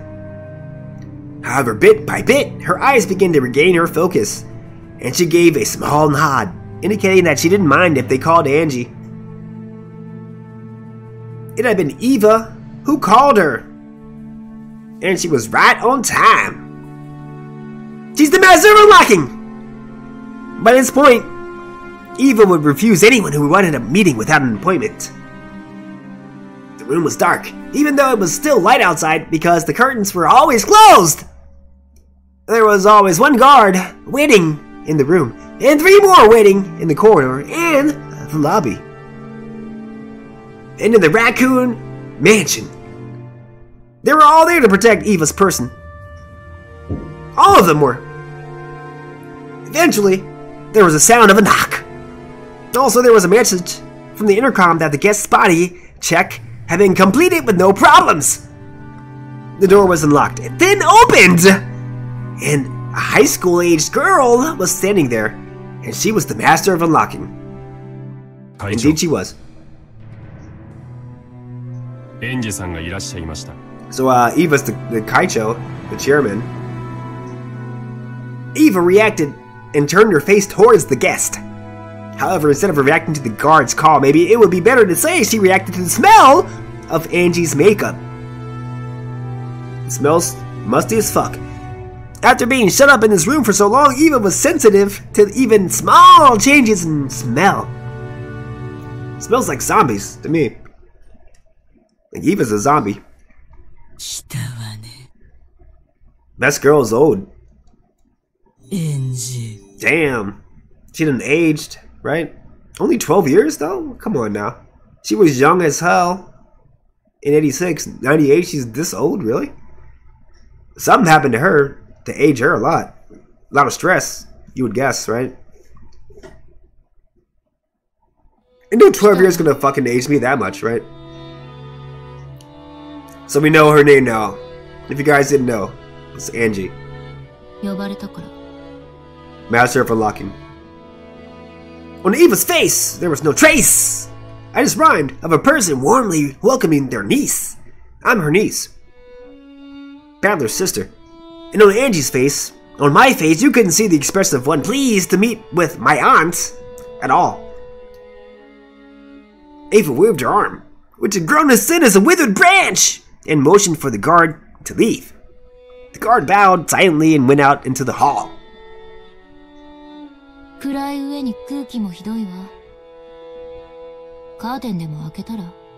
Open them curtains, girl.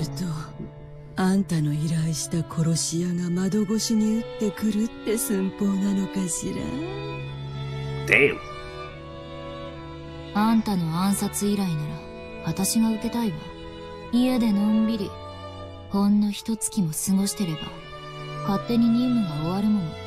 Damn number 2.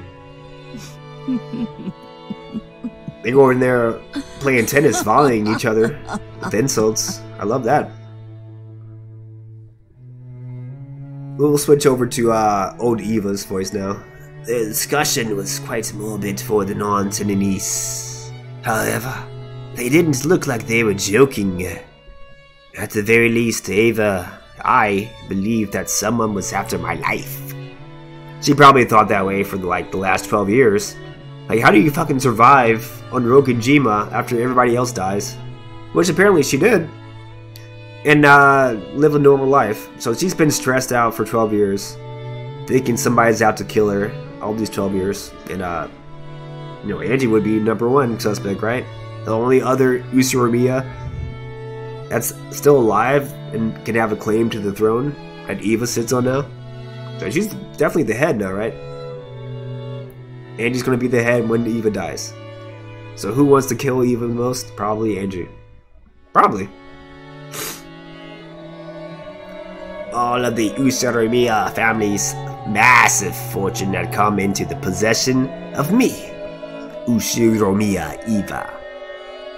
It was said that this fortune also included the 10 tons of hidden gold that Ushiromiya Kenzo, my daddy, was rumored to have hidden. While this vast wealth lay in my cunning, sly, and suspicious hands, no one was able to complain. But it was rumored that as soon as it was passed on to Angie, who was no more than a young girl, certain people were plotting to snatch it away. By now, I and Angie were Kinzo's only descendants. If I died, all the wealth would go to Angie. And if Angie were then to be killed as well, that wealth would go to the family of Angie's mother, Kyrie. In this sense, not only Eva, but Angie as well. We're in a position where it wouldn't be odd at all for their life to be targeted by some unknown person. We know it's going to be Kyrie's family's targeting her ass. And Eva had hated Angie for a long time. This was because she knew that, after losing her only precious son, Bastard George, he's still a bastard, in 1998, the inheritor of her own wealth would be none other than the girl who had been absent at that family conference 12 years ago, and who had survived. Eva shunned Angie, disliked her, and even hated her. She isolated Angie in a special school and separated her from the youth and happiness normal people have, trying to keep her as a pet until death. However, Eva has succumbed to an incurable illness. Okay, that's why she sounds like this. And ironically, her remaining life was estimated to be the same as Kinzo's had been at that family conference 12 years ago. Both Eva and Angie hated each other, even though they were each other's last blood relatives. They hated each other so much that they had hoped the other would die quickly. Damn. それでわざわざ呼びつけてなんのよ。私はもう長くないわ。ヤブ医者どもは未だに私が盛られた毒が何かも検出できない。She hates her, but she called for her at her deathbed.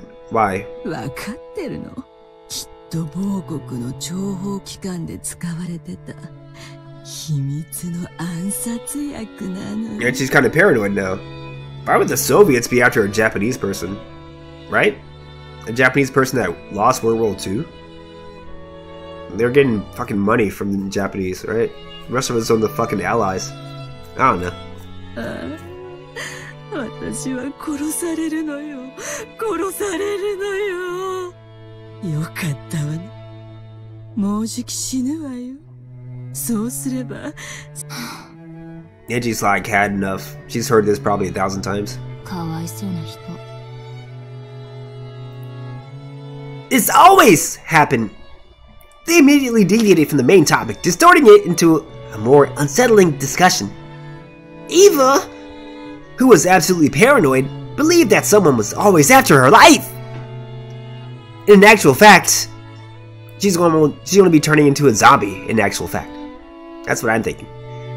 After inheriting the vast wealth of the Ushiromiya family, she had used wild methods just like Kinzo had done in the past, repeatedly making money by any means necessary and creating many enemies along the way. With a massive supply of capital, she had plotted to aggressively buy businesses that were starting to have rapid growth, making them buy it back at high price under the guise of reconciliation. Ironically, It was the same type of action that her husband's company had been hit with 12 years ago. She repeated this constantly for 12 years. She had also earned a lot of hatred. So she's making hostile takeovers for every business, buying out their stock and like firing the CEO of the company, and then selling off the company after she gets, 51% control of the fucking shares. Very vicious businesswoman, But hey, if you have enough money, you can do whatever the fuck you want to with that money. And that's a smart way to fucking grow your empire. So, can't begrudge over that, right? If you don't want to lose your company, you better own some stock in that shit if you're publicly traded. That's all I gotta say. Don't let somebody come in from the fucking back door, get your ass fucking fired, just for not having enough fucking shares. Hostile takeovers suck. It can stop you from fucking doing anything you want to do in your life pretty quickly. If her husband had heard of this from beyond his grave, he might have defended her, saying that the loneliness from losing her family fueled her actions. However, of all the people who knew her now, none would defend her. Maybe Barry would. For some time, Ava eloquently spoke of how her life was being targeted, listing off all the names of people who hated her, and sneering at the fact that she still hadn't been killed. Even though Angie heard her own name included in that list, there was no particular change in her expression, and she waited indefinitely for Eva to tire herself out. Not this again, right, Aunt Eva? I've heard this shit. 光栄ね。私もよ。ジョージのために築いた未来だった。それをあんたにかすめ取られるなんて。Eva's never been one to shy away from saying what's on her mind. So she probably really does hate Angie. On some level, at least. ルドルフの娘に奪われるなんて。私は悔しい。子も残せず、財産すらも奪われるなんて。それが私には許せない。だったら財産全部お布施にでもしちゃえば。お百度踏んでた宗教系の連中はどうしたのよ。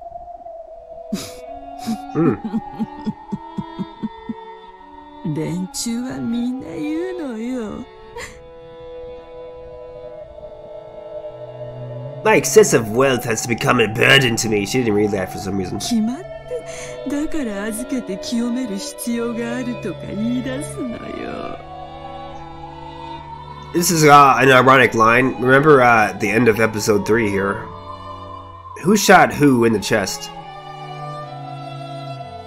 Remember? Eva shot Battler in the chest. Who's Battler? Oh, that's Angie's brother. Of course she would hate Angie, right? She killed Angie's brother. She killed Angie's father, Angie's mother, pretty much. Kyrie and Rudolph. And then George died, and she kind of blames Rudolph for that. I guess Rudolph and the fucking other siblings. That she had to, like, sacrifice her husband to kill. So she blamed everybody else. Somebody else was killing, her family members while she was killing her family members. And she thinks it's one of, it was either Rudolph, it was probably Kyrie or somebody else like that. Because definitely either Rudolph or Kyrie killed Hideyoshi, so she's gonna believe beyond that person for George's death and everybody else dying. So now she's gonna take it all out on Angie, basically. That's what it sounds like she's been doing for the past 12 years. When it was all her fault. She's the culprit, right? In episode 3, she's the main bad guy. So she's kind of like, she's hating herself, but she's taking it out on Angie. And she's on her deathbed, so she doesn't give a fuck anymore. それで思いついたのよ。寄付はやめたわ。For a time, Eva had searched for the founders of several strange and new religious cults, perhaps seeking peace in her heart. But they gave her heart no relief, and if anything, they ended up increasing her paranoia further. お金が余ってるなら、サラブレッド買い占めて、コンビーフでも作れば。それよりもっと面白いことを思いついたのよ。いろいろ悩んだわ。What? Tell me what, Eva? Tell me what? どうやればあなたをひどい目に遭わせられるかをね。What? 殺してしまおうとも思ったわ。あるいは全ての財産を消し去り、あなたを無一文にして後ろ宮家から叩き出してやろうかとも思ったわ。素敵でしょ。お上品に育てられたご令嬢が腐ったパンや泥水を這いつくばって走り回るのよ。ああ。楽しい？楽しいわ。Angie's not impressed. あなたを怯えさせるのはね。でももうじき私は死ぬ。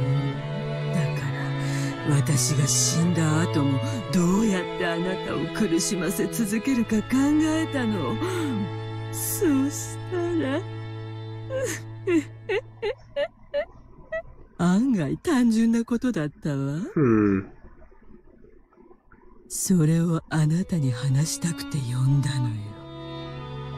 そろそろ中間近いんだけど。She's like, how long is it gonna take, bitch? 手短にね。Give me brief. あなた What? I will have you inherit all of my fortune. Oh, because she knows that she's gonna be targeted to get killed. 私が死ぬ最後の一日までどこまでも財産を増やして膨れに膨らませてあなたに She's trying to target her. Put a target on her fucking ass. それがどういうことか想像がつくかしら。わかんないわ。バカだから。そうよね。わかんないでしょうね。楽しみにしてなさいよ。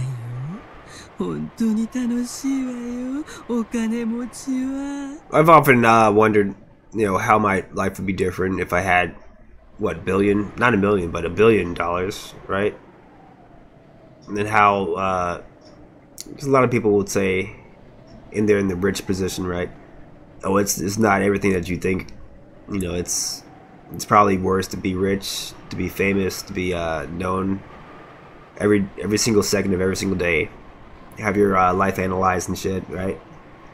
Oh, what is this person doing today? What is this person doing tomorrow? Blah, blah, blah. Like, look at Trump, right? There wasn't a day that went by that people didn't talk about him. Especially after he was the president, number 45. But even now, he's not even president anymore. People still saying, what's Trump doing, right? He's not rich anymore. He was rich. Now he's, he's broker than I am, basically. Which is saying a lot. But that's how your life changes, basically. Your life is not, oh, your life's going to be better now that you're rich. More money, more problems, is what they say. I kind of believe that. Look at this, look at how Eva ended up, right? Before she was the next in line, she always thought that being the head would solve all our problems, right? So now she became the head. 12 years later, look at what she's become. She's so fucking petty and so broken, basically. She's taking shit out on her fucking niece. The only family she has left alive. She finds perverse fucking pleasure in tormenting her innocent niece, who wasn't even part of the fucking, the killings on the island. She's taking all that shit out on her, like it was her fault, like she was even there. She wasn't there, right? She's innocent, her hands are clean, but yet she wants to fucking punish her more than Eva's and everybody else has been punished. That's what fame, that's what fucking wealth will do to you. It corrupts you to the core.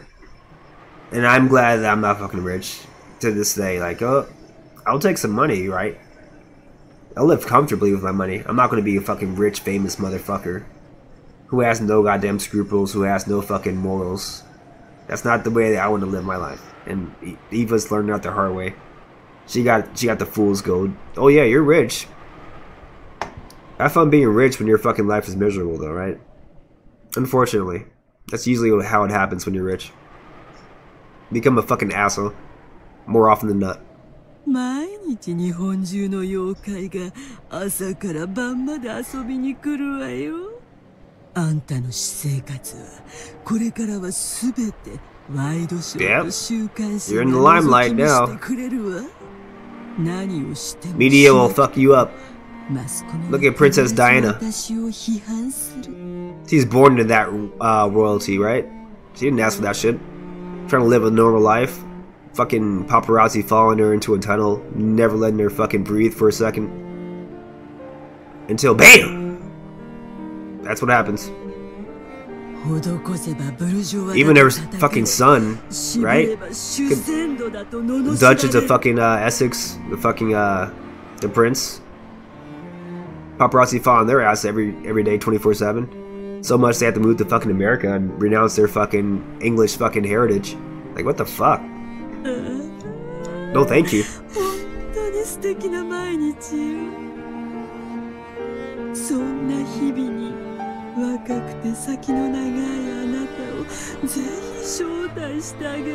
Yeah, that's a death curse right there. Putting on some young person. Here's the keys to the fucking kingdom of the Ushirimiya, like, legacy and shit. Oh, you're only 18? Who cares? You better fucking take care of this shit, or else you're gonna die pretty quick. Cause these fucking vultures are all after your fucking wealth. That's a hell of a thing to believe. I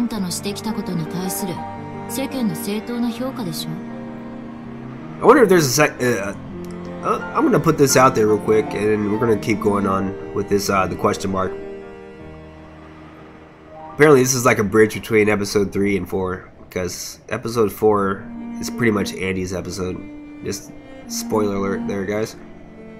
But is Eva actually doing the same thing as what Beatrice was doing? You know, are they both playing the long con? So Beatrice is playing a long con on Battler. They pretend that she was a good witch the entire game, and she ended up being, you know, the evil fucking witch bitch that she was always in episodes 1 and 2. So now, are we having the same kind of tactic with Eva? Eva's pretending to be a horrible, evil fucking aunt to Angie, but is she doing that to kind of like, you know, prepare her for life, right? Kind of prepare her for what's going to happen. Because come hell or high water, Eva's gonna die, right? And when Eva dies, the only person left alive in her family, the only person that she still hasn't killed after all these years, Angie. Like, if she wanted to kill Angie, it would have been fucking easy to kill Angie, right? But no, she didn't kill Angie these 12 years. She helped her grow. Apparently, right? Angie looks like she's a healthy, you know, whatever, 18-year-old girl. I think she's 18. I think she was 5 when everybody else died. So now she must be 18 or 17 or something like that. Looks like she's healthy. Looks like she's been taken well care of. Is Eva trying to be like the evil fucking bad guy that Angie can blame for her parents dying, for Battler dying, for everybody else dying in her life? That she doesn't have any fucking friends, family in her life? Is Eva trying to be that evil fucking step bitch? Right? I think so. I think so. I think Eva is trying to be the monster that Angie can blame for all of her life's fucking woes. And then at the end of her life, Eva will leave all the money to Angie and try to like kind of prepare her for what's going to come. Because she wants Angie to be the head, but she doesn't want to come out and say it. She wants her to still see Eva as an evil bitch and kind of like blame her for all the fucking family members dying. Which is, I'll go ahead and say it right now, but you'll hear this in episode 4 probably. Everybody thinks Eva killed everybody else. Everybody thinks that the Eva culprit theory that Battler presented last game in the episode 3, they think that's actually what happened. They think that Eva went around shooting people in the face, basically, and everybody else died because Eva wanted the money for herself. And that's, you know, nobody else can like really argue with her, but she's the only survivor, so whatever she says is actually happening. It's the only thing they have to go on. But everybody else will say, oh no, Eva was fucking She's the ruthless fucking cold-blooded fucking family killer who killed her entire family just to keep her fucking family's wealth. And that's what Angie probably thinks as well. So now Eva's playing the part for Angie before she dies and gets left this entire fucking fortune. So yeah, she says she hates Angie, but I don't think that's true.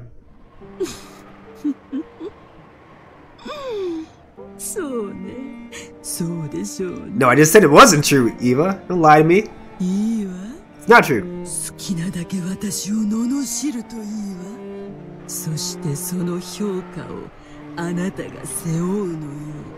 So again, she's kind of like training her to face that criticism.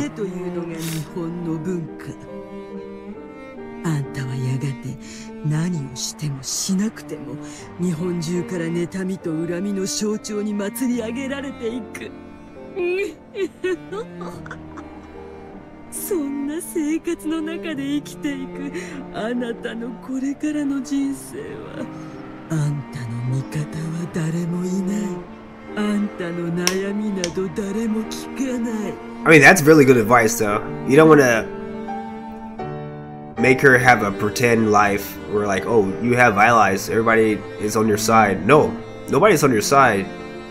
You're the only head of the fucking family now at this point. Once Eva dies, you have to look out for number one. Don't listen to what anybody else says to you, because they're not on your side. They're trying to get what you have, basically. And so she's trying to train this girl. Like, you gotta read between the lines there, I think, from what Eva's saying and the way she's saying it. She's saying it in a malicious way, but she's saying it trying to teach this girl, you know, you better fucking be careful. Once I die, it's gonna be on you to do this shit. Like, be careful. She's saying basically be careful. Everything she's saying here. Watch your ass, watch your back, because these people are gonna come at you from left and right. From up and down, from fucking inside and outside.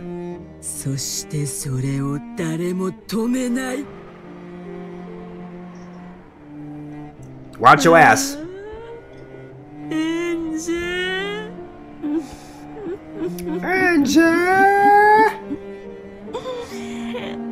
Watch your ass. And wash your ass too.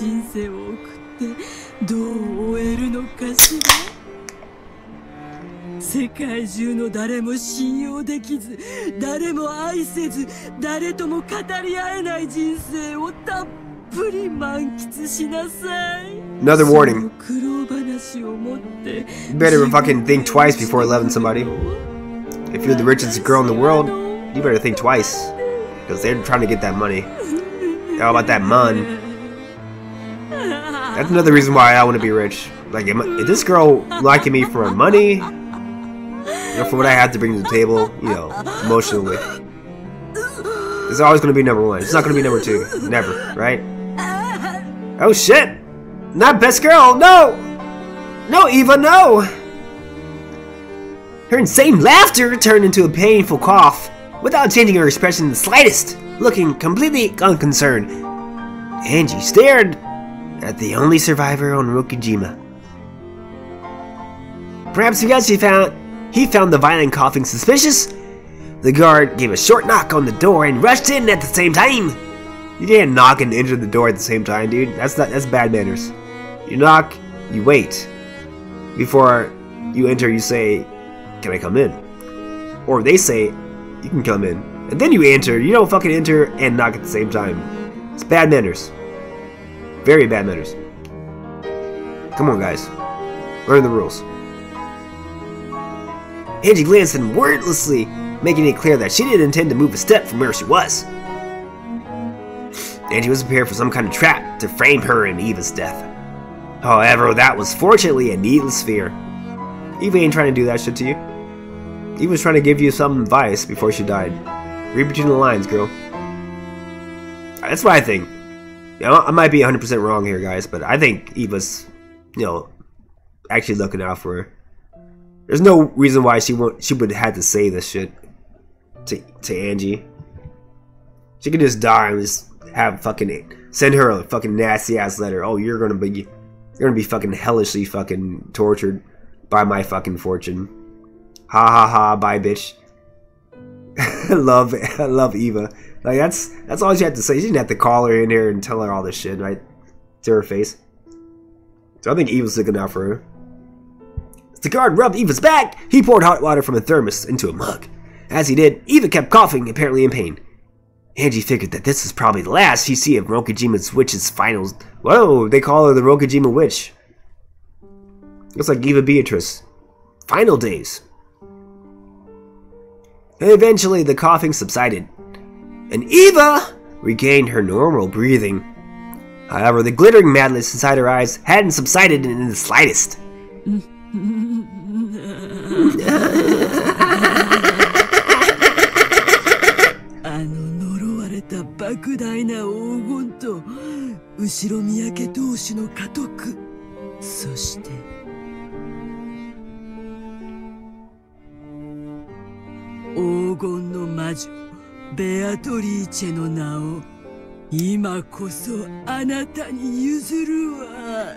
So Eva Beatrice passes on the name of Beatrice to Angie. So now she's Angie Beatrice. Apparently.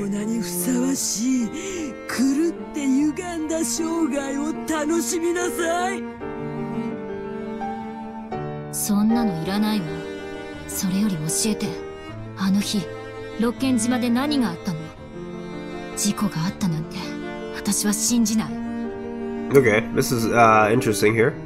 Let's see what Eva's story was.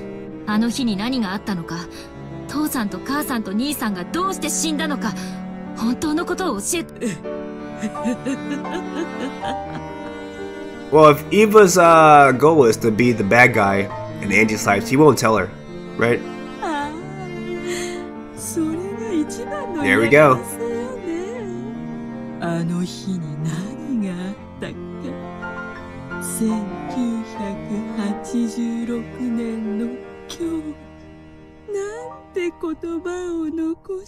Oh shit. She's taking it to the limit.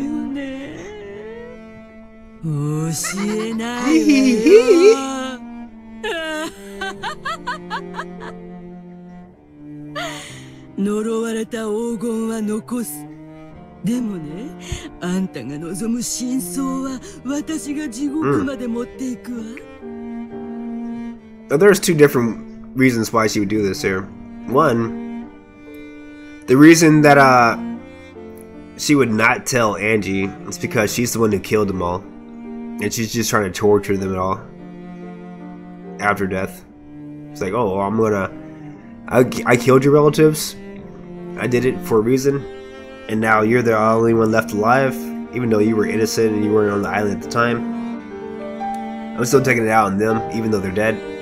It's the only way I can take it out on them is to punish you for this shit. So, you want to know the truth? Fuck you, you're not going to get the truth. That's reason number one. Reason number two, she doesn't want to tell her because it's going to be too painful for her to hear about what actually happened on the island. So, and then reason number two, episode 3 did not happen the way episode 3 happened. So we can surmise either one, episode 3 is the true reality of what happened, and Eva is actually the killer of all these family members, or episode 3, it's completely false, almost completely false at least, and Eva did not kill anybody basically, but she did somehow survive those killings. It was the sole survivor, despite not being the one that kills everybody else. I mean, it's up to you to decide which one is true or not. But we've already kind of established that these episodes are variations on what's actually true. So I can go ahead and semi-spoil you there. Episode 3 does not happen in reality. So maybe some of the stuff happens in episode 3 in reality, but in large part, episode 3 is not true. So that's the variation of what's true. So some things are true, but episode 3 is not the truth. So that would be the second reason why Eva's doing this. Again, my theory Eva's saying this to kind of be the bad guy. She wants Angie to hate her. She wants Angie to be, because she can't tell her she really can't tell her the true reason why her parents were dead, what happened on the island. Because if she did, Angie would probably be, you know, scarred for life. So instead of telling her the truth, and I know the truth, so I know why Eva would be hiding the truth from Angie right now. She really does not want to tell her the truth for some reason. So instead of telling her the truth, she's going to imply that she's the actual killer of everybody on the island. She's the one that pretty much is responsible for all the deaths. But she won't actually, you know, admit guilt. Otherwise she'd be in jail. So she just lets everybody just fucking wilt in the breeze and shit and fucking wonder what the fuck's going on. And she won't actually say the truth, even though she knows what's true. Like, this is verbatim. Eva definitely knows what's true. What actually happened on those days in 1986. But she won't say. Not even on her deathbed, she won't say. Not even to Angie, she won't say. Because Angie would fucking... she'd go catatonic if she heard what happened.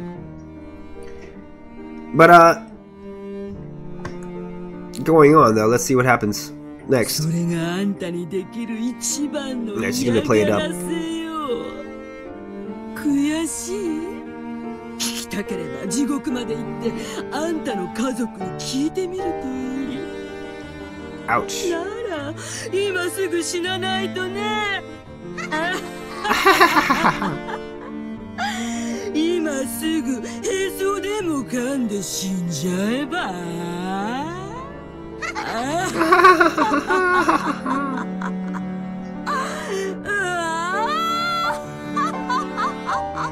The laugh continued until she coughed again.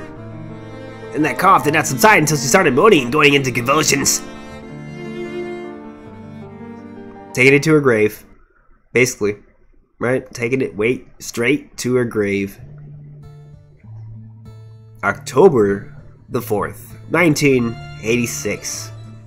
On Rokinjima, the Ushiromiya family's customary and final family conference was held. And on the next day, October the 5th, an extremely unfortunate accident occurred, and the Ushiromiya family was wiped out. Fortunately, Ushiromiya Eva escaped from that, and inherited almost all of the Ushiromiya family's fortune. However, due to the many turbulent rumors surrounding the Ushiromiya family, the way Eva acted afterwards, and her unnatural actions at the time of the unfortunate accident, the public was in an uproar over whether this may have been a conspiracy to get all the inheritance for herself. Under pressure from the public, prosecutors repeatedly tried to investigate the matter. No evidence, baby. And the media began tracing an outline of a conspiracy they called the Rokinjima suspicion. But in the end, they weren't even able to find proof that this unfortunate accident was a crime. No proof, baby. Eva's Teflon, best girl. However, because the media continued to give the impression that the Rokinjima suspicion was a conspiracy of Eva's, public opinion began to believe that she was the true culprit. Of course, that was also influenced by the bad impression caused by that easily condemnable, overbearing financial activity, which she had carried out using that vast wealth. Every time she did something and the rumors started spreading, the media would bring back the Rokinjima suspicion, blaming the criminal justice system by saying that she was the true culprit, and that the only reason she hadn't been arrested was because even the police had been bribed. So the impression that she was a great villain grew stronger and stronger. Her heart eventually degenerated, and ironically began to transfigure her into the kind of human that the public expected. Damn. By now, Eva had no one she could trust, and no family. Except for Angie. After her beloved husband passed away, the talk shows occasionally mentioned his company, saying that it was run recklessly while criticizing and disgracing his former accomplishments. Damn, running this man to the ground. Hideyoshi doesn't deserve that shit. Even her beloved asshole son, Georgie, the fucking asshole, was dramatized as the stereotypical rich, lazy, stupid bastard son that's a fucking asshole that the public expected. And the public was right about that. 100% right. 110% right. And no one even wanted to know what a simpleton, and honest to a fault, to a big ass fault, character he had possessed. Possessed like a fucking zombie, possessing a fucking, glamoring a fucking girl. Pretty much. As to how much all this hurt Eva and ran her to ruin, no one cared. So Eva's been through it for the past 12 years. Because of George, mostly. George is a fucking fuck up, even in death. That's what I've read, right? Did you guys read that too? Georgie is a fuck up, even in death. Zombie Georgie, you fucked up. The public was only interested out of curiosity about how a super rich evil woman who killed her whole family lived her pitiful later years. So that happened more and more, and eventually, Eva's personality was transfigured until people started calling her a lunatic. It was said that this sometimes reminded her of her father, whom she had once admired in his later years, and that she laughed at herself at scorn. And on the day that the final family conference, because Usuromiya Rudolph's daughter Angie had been sick and had stayed with her mother's family, she had not participated. That's why Angie wasn't there, guys. Oh, she was 6, not 5. Okay, so that does make her 18. At the age of 6, she had lost her family and gained Eva as her guardian. Since Angie had become Eva's only blood relative, Eva took very good care of her, and she had imposing guards surrounding Eva's person at all times to prevent her from coming to harm. So again, this is, why would she be doing all of that, right? Why would she be protecting her from coming to harm if she wasn't, in secret, a good person? Trying to protect her only living relative. She's pretending to be a bad guy to Angie, but I don't think she actually is. Like, you would just fucking take it out on Angie if what it went down in episode 3 went down. Like, in episode 3, she, like, point blank just pulled the trigger in front of Battler because he was the only thing between her and getting an entire fortune herself. So Angie's now that new person between her and the entire fortune being, going right to her after her death. But no, she doesn't. She doesn't kill Angie. She just keeps Angie alive. That's a contradiction. That contradiction says episode 3 is bullshit, basically. So that's your clue. If you're a mystery reader, reading this as a mystery lover, you already know episode 3 is bullshit. Eva is not the actual culprit in real life. She is in episode 3, but in reality, nah. If she's still alive in reality, which she is, in the meta world, all this shit's legit. We're in the meta world now. The question marks are always the meta world. Meta world is reality. So Eva does survive the Rokujima massacre. She does take care of Angie, and Angie is the next in line after Eva dies, which is pretty soon here.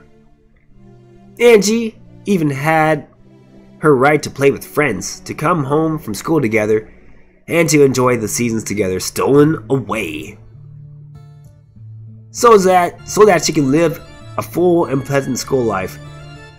Eva has sent Angie to an elegant boarding school that took care of her every need, completely isolating her from the world. What boarding school was that? Higurashi Watchers? Just guess. Take a wild guess which boarding school that is. St. Lucia's. Of course, St. Lucia's. She didn't even know the popular songs that the girls her age might hum. She was never given a chance to enjoy window shopping with her friends or stuffing her mouth with crepes. much less an encounter with a member of the opposite sex to make her heart throb. Well, I mean, we can say that that's a bad thing, and it is. But in Eva's mind, that was pretty much to protect her. Like, Angie doesn't see that now, but it really was. Like, you can't be out in public. You can't be out in the fucking real world as Angie Usuramiya, fucking heiress to her throne. No way. No way! After Eva's already been villainized all this in the fucking media. Now she's the fucking Rokonjima witch's, you know, sire, her fucking charge, right? Fucking the person that's next in line to get all this fucking wealth. You can't have her mingling around normies and having these normies fucking manipulate her and shit. No way. You gotta raise Angie to be a fucking suspicious bitch. Which she has. Which Eva has, so props to Eva. Angie did not have a single friend. If anyone carelessly acted friendly with Angie, they would be scolded by the guards or else the teachers. So I'm guessing Eva gave the guards specific instructions. Anybody that fucking acts friendly to this girl, they're fucking suspect. Take these motherfuckers out back and, you know, dust them up a little bit. Make sure they don't fucking come back the second time. Which, you know, shit, I'd do too. I definitely would do. Keep these bitches away from Angie. All of them were strictly ordered not to let shabby-ass humans approach the daughter of the esteemed Usuramiya family. The Golden Daughter, even! The Golden Master of Unlocking. During that time, the talk shows were always mentioning Usuramiya Eva, always spreading rumors about her countless financial misdeeds. Those who knew her daughter was naturally began to keep their distance. Okay, I knew who her daughter was, I'm sorry. Even now, she was called a witch at school, and anytime something bad happened, even if there was no proof, it would be whispered as though it was absolute truth that she had imposed her will on the school staff with her magic. The environment makes the person. By now, she had a heart as wild as those around her feared. No one trusted her, so she never bothered to believe in anyone. No one loved her, so she never even tried to love. That's what Eva wanted, though. I mean, it's harsh, but it's fucking safe. It's a safe way to raise a kid in that circumstance. It really is, unfortunately. And when Eva caught an incurable illness on top of all this, it was whispered that this too was a conspiracy, and that this time, Angie was set up as the mastermind. Everyone whispered that the daughters of the witches are witches too. Who the fuck are these kids that believe this shit, right? Dumbasses. Even the talk shows and the weekly magazines whispered that. So Angie also accepted it as though it was definitely as though it was obviously true. I don't know how obviously is better than definitely, but I guess she thinks so.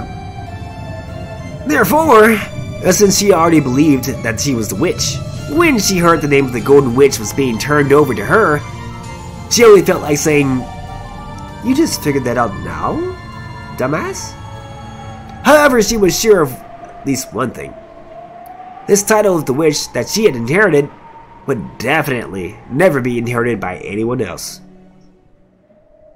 She'd be the last head of the Usuramiya family and the last lonely Golden Witch. That doesn't sound good. It sounds, you know, suicidal right there. Sounds very suicidal.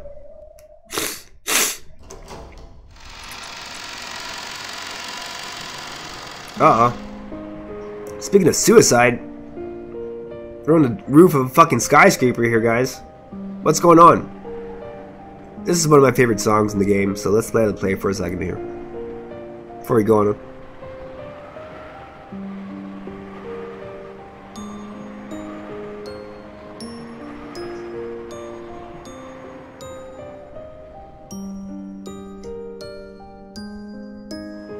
Oh yeah, this is not the Umineko Project version, sorry.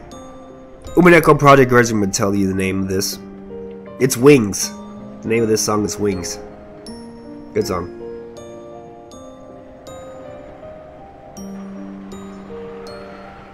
Very ironic name. Played before somebody might be contemplating suicide. by dropping off a skyscraper.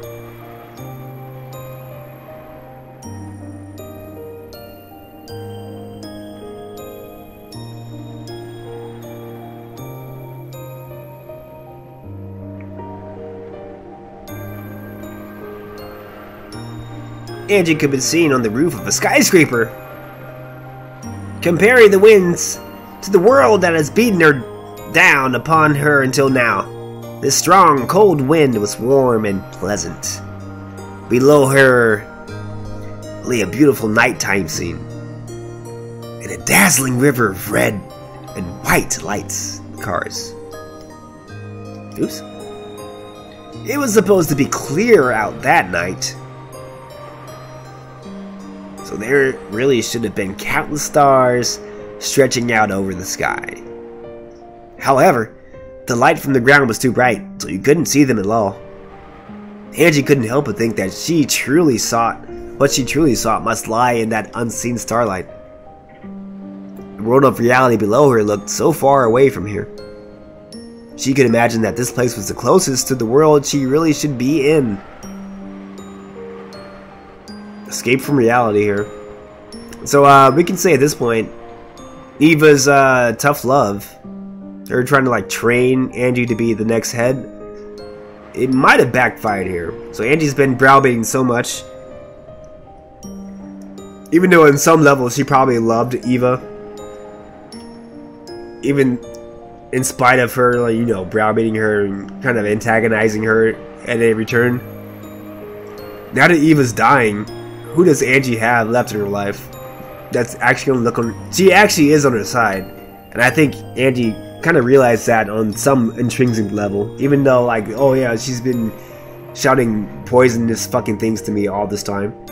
She knows that Eva's on her side in some point, but now that Eva's dying, there's literally nobody she can trust in this world anymore. Like, nobody else is going to be on her side. Eva's, you know, made that plain as day. You're going to be on your own. Look at how they vilify me in the fucking media. Look at how everybody's been calling me a witch, and I've been killing my family members for 12 years, for the last 12 years after I came back to the island, from the island. Angie, you're going to be doing the same thing. Get your ass ready, because this is what your life's going to be like.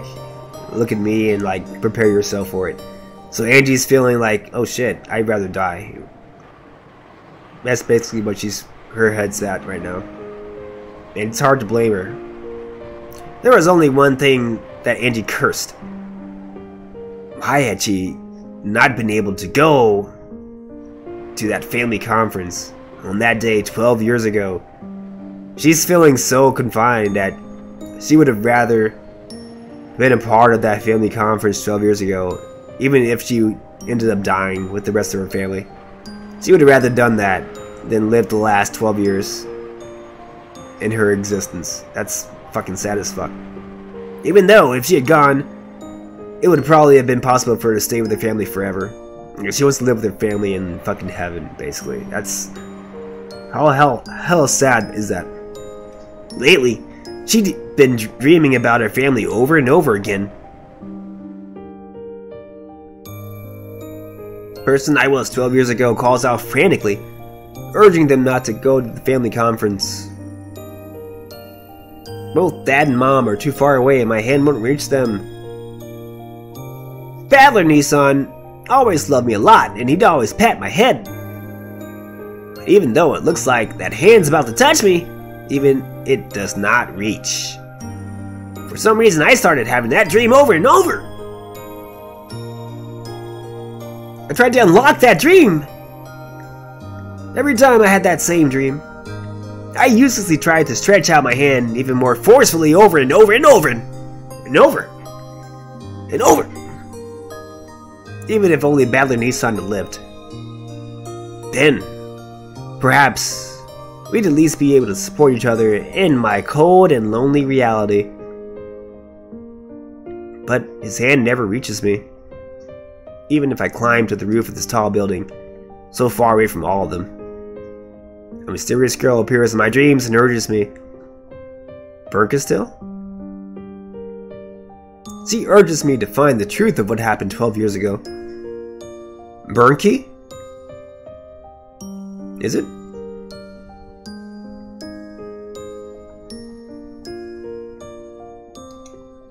父さんたちにあの日何があったのかを知ることができたなら帰ってきてくれるの。せめて誰かが。 There was no way that anyone would answer that question for me. I get it. In this world, I have no family or friends. So, let's go. Let's go home. To where my family is. Oh shit. Where is her family? Her family's dead. Where is home? The fucking cemetery. Where is she trying to go? To her fucking death. That's where she's trying to go, guys. Oh shit. I'm gonna start. Angie's figure had been on the outer side of the fence. Oh fuck. So she's already outside the fucking barrier. On the goddamn skyscraper's roof. That's not good. Seemed to reveal her eyes were distant, beautiful, and so fantastical that it actually didn't give rise to fear. Shit. Don't do it. If I look down, I will sincerely be swallowed by the world below. So I looked up, because I wanted to be taken to the world above. The world where my family was. Oh fuck. She's talking like she's fucking already given the fuck up on the world. Yeah, that line just proves that. Who cares about vast wealth? Who cares about cursed gold? Who cares about the golden witch Beatrice? What I really want. I'll tell you what I want, what I really want. Even a mountain of gold couldn't get me. What I need for that is to take a single step forward. Just that little bit of courage. Yeah, you don't need courage to commit suicide. You need to want to take the easy way out. Just FYI, guys. Don't if you think that's the easy way, or you think that's courage, taking your own life, you need to call somebody. Call anybody, you know. Just talk to somebody. If you're thinking you need courage, take your own life. You don't need courage. You need to rethink what you're thinking. In any case, in any scenario, you know, just talk to somebody. I don't care who it is. Call 911 if you have to. Call 411. Call your best friend. Call your mom. Call your dad. Call your sister, your brother, somebody, your cousin, your coworker, right? Call somebody. If you think you need courage to do this next step that Andy's thinking about doing, it's not courage. And somebody can tell you that if you talk to them. At that moment, I definitely heard a voice. It was a voice I knew. It was a voice that had called to me in my dreams for so long. It's Bernie. It's not Bernie Sanders, it's Bern Castile.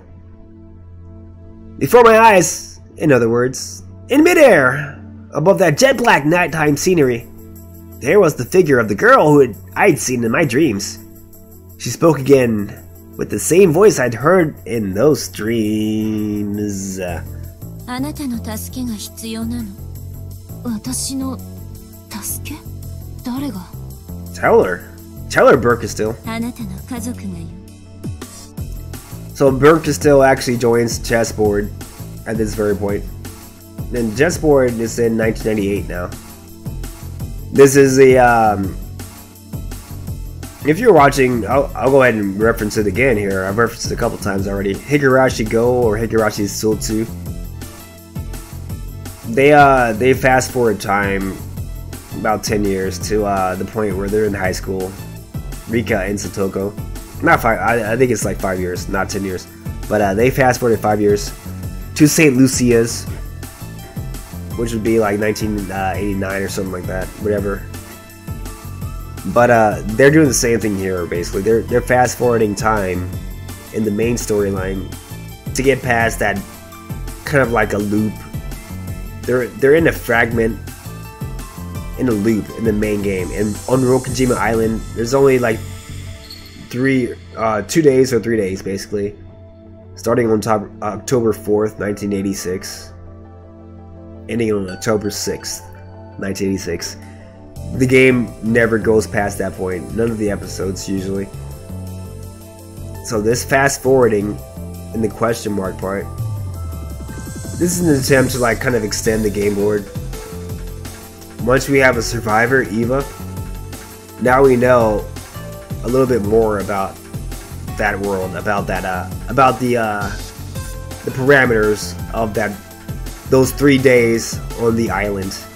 Because before we were kind of like guessing, you know, like what the heck's actually happening here, you know, what is actually happening in reality, even though we have these variations on what may or may not have happened. Well, now we get the actual like parameters in the question mark arc here. That we know that Eva has always survived in reality. We know that Angie has always been kind of like feeling like she wanted to be on the island 12 years ago, and like she's always been kind of like suffering as a result. And Eva and Angie had this weird relationship basically. We know everybody in the world, in the real world, blames Eva for everybody else dying on that island on those 3 days. And we all know that nobody knows what actually happened. We all have no idea basically what the reality is, the situation, and Eva is never going to tell anybody. She's literally going to die keeping that secret, so nobody will ever know basically. And when you hear people like Beatrice say, oh, this is a perfect, you know, chessboard, this is a perfect game, that's what she means. It's a perfect game board because, well, who the fuck can know what actually happened in those 3 days? When Eva takes that secret to her deathbed, she doesn't even tell Angie what the truth is. Then you have, you pretty much have anybody saying anything being, you know, a pretty valid, you know, reason for what actually happens on those 3 days. You can come up with any hypothesis, you can come up with any scenario, and it's not something that anybody can fucking deny. And that's what she means when she says it's a perfect game board, because it really is. You can pretty much come up with anything that could happen over these next 3 days in October 1986, and it could be valid, because it's really hard to say, oh, that's not true, and I can prove it because of this. You can't prove it because the evidence is all gone. Nobody is left alive that can tell you that it's wrong. So who is to say what's true and who is to say what's not true? So we've created a very unique situation here in this game where, you know, you could actually literally say magic is the reason why that these people all died, and nobody can say that that's a false reason because you were there, right? Who was there that's still alive that can say magic was not a reason? And that's the reason why magic can be a reason. That's literally the reason why magic and witches exist, because of these 3 days in 1986.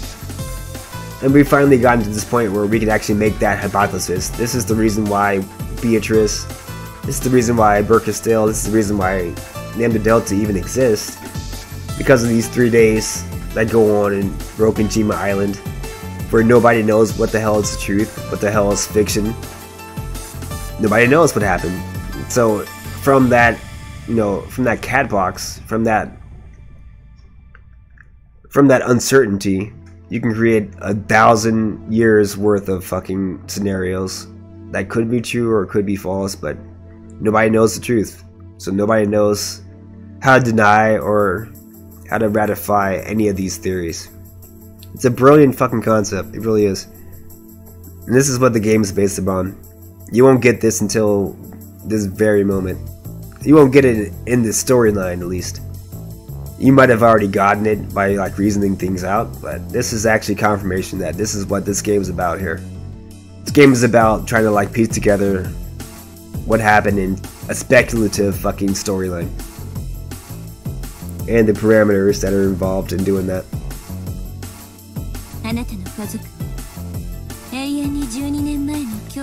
Yep.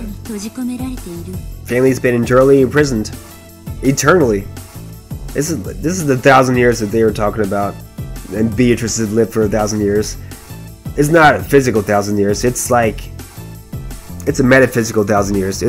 They're stuck in the fucking fragments, and they've spun all these scenarios for maybe a total cumulative amount of thousands of years, right? You can go a 3-day period several times in a row and get to 1,000 days pretty quickly, right? If you do enough repetitions and variations, or if enough people create scenarios. Think of all the people that have created theories about, how Eva is still alive after those 3 days on the island. If it's now 12 years later, think about it real quick. How many times have people like made up these scenarios, posted online, made a comment on the Reddit board or something? Oh, I think Eva killed all their family members, and this is how I think she did it. Blah blah blah. And then they write a theory, and then somebody else says, "Oh, I think it was somebody else," and then Eva just survived, and this is how I think it happened. Blah blah blah. So you have literally an infinite amount of these variations, these scenarios, these episodes. And now you figure out exactly what the episodes are. The episodes are just people's, theories on what happened these 3 days. So we're learning a lot of stuff in this question mark arc.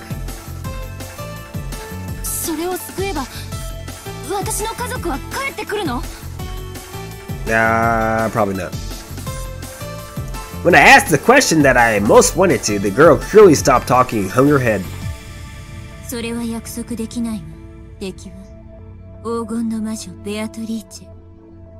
Oh, you know how to answer that. With the truth? No. If they're already dead, Eva's the only person that's alive.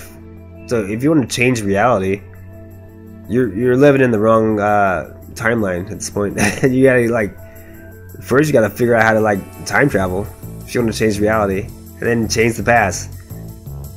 If you can do that, maybe you can save your family. If you can't do that, ain't no way you're gonna save your family. I know a series where you can go back in the past, though.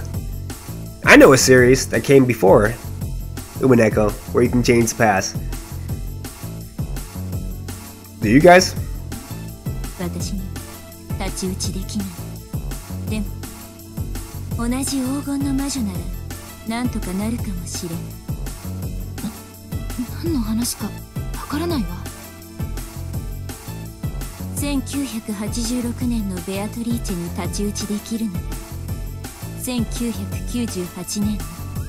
Interesting. So now Berkesteil is tempting her to become a new Golden Witch.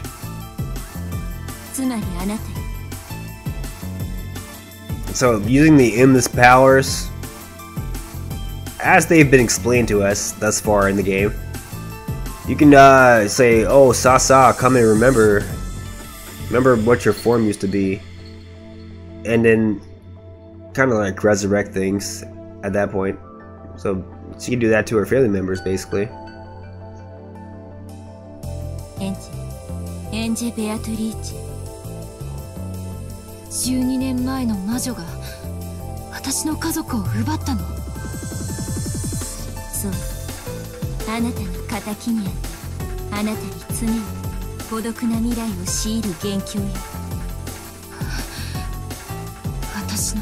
That's true. It was Beatrice's fault.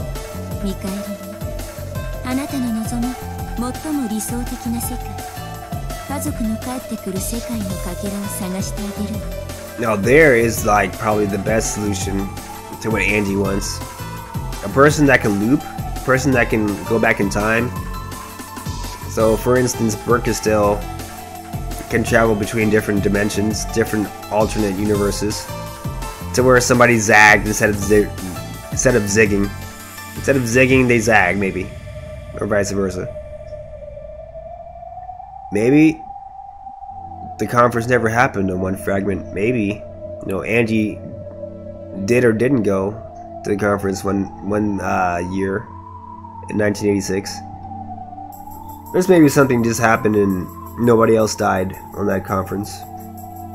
Somehow, some way. And that could be a fragment that Berkesteil could travel to and could bring Angie to.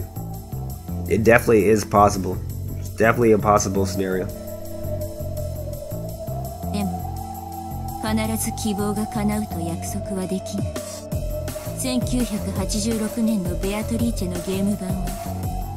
Again, perfect game board. What does that mean? A perfect mystery, basically.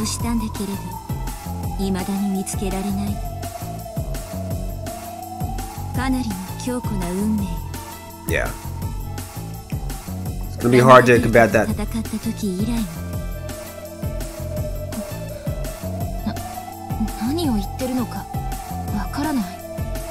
Well, we know what she's talking about, right? If you played Higurashi or watched the anime, you know what she's talking about.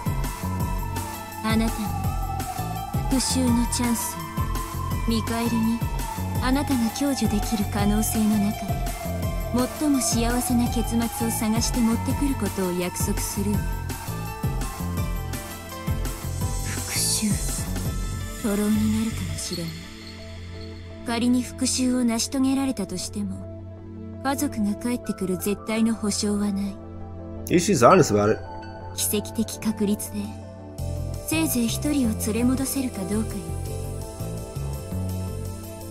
Angie understood the meaning of that dream.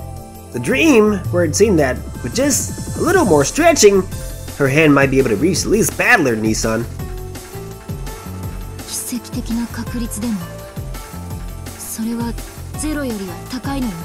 Oh, she's a witch of fucking miracles, so you gone with the right witch. 1% くらいあらゆる可能性の数値は結果のない無力だからその数字でも私が何もしないよりは絶対にわずかの可能性がある Hell yeah. あなたが希望を捨てない限りただし覚悟してそれは限りなくゼロに近いいいわ乗るわその話いいのね多分もう二度とここへは帰ってこれないわよ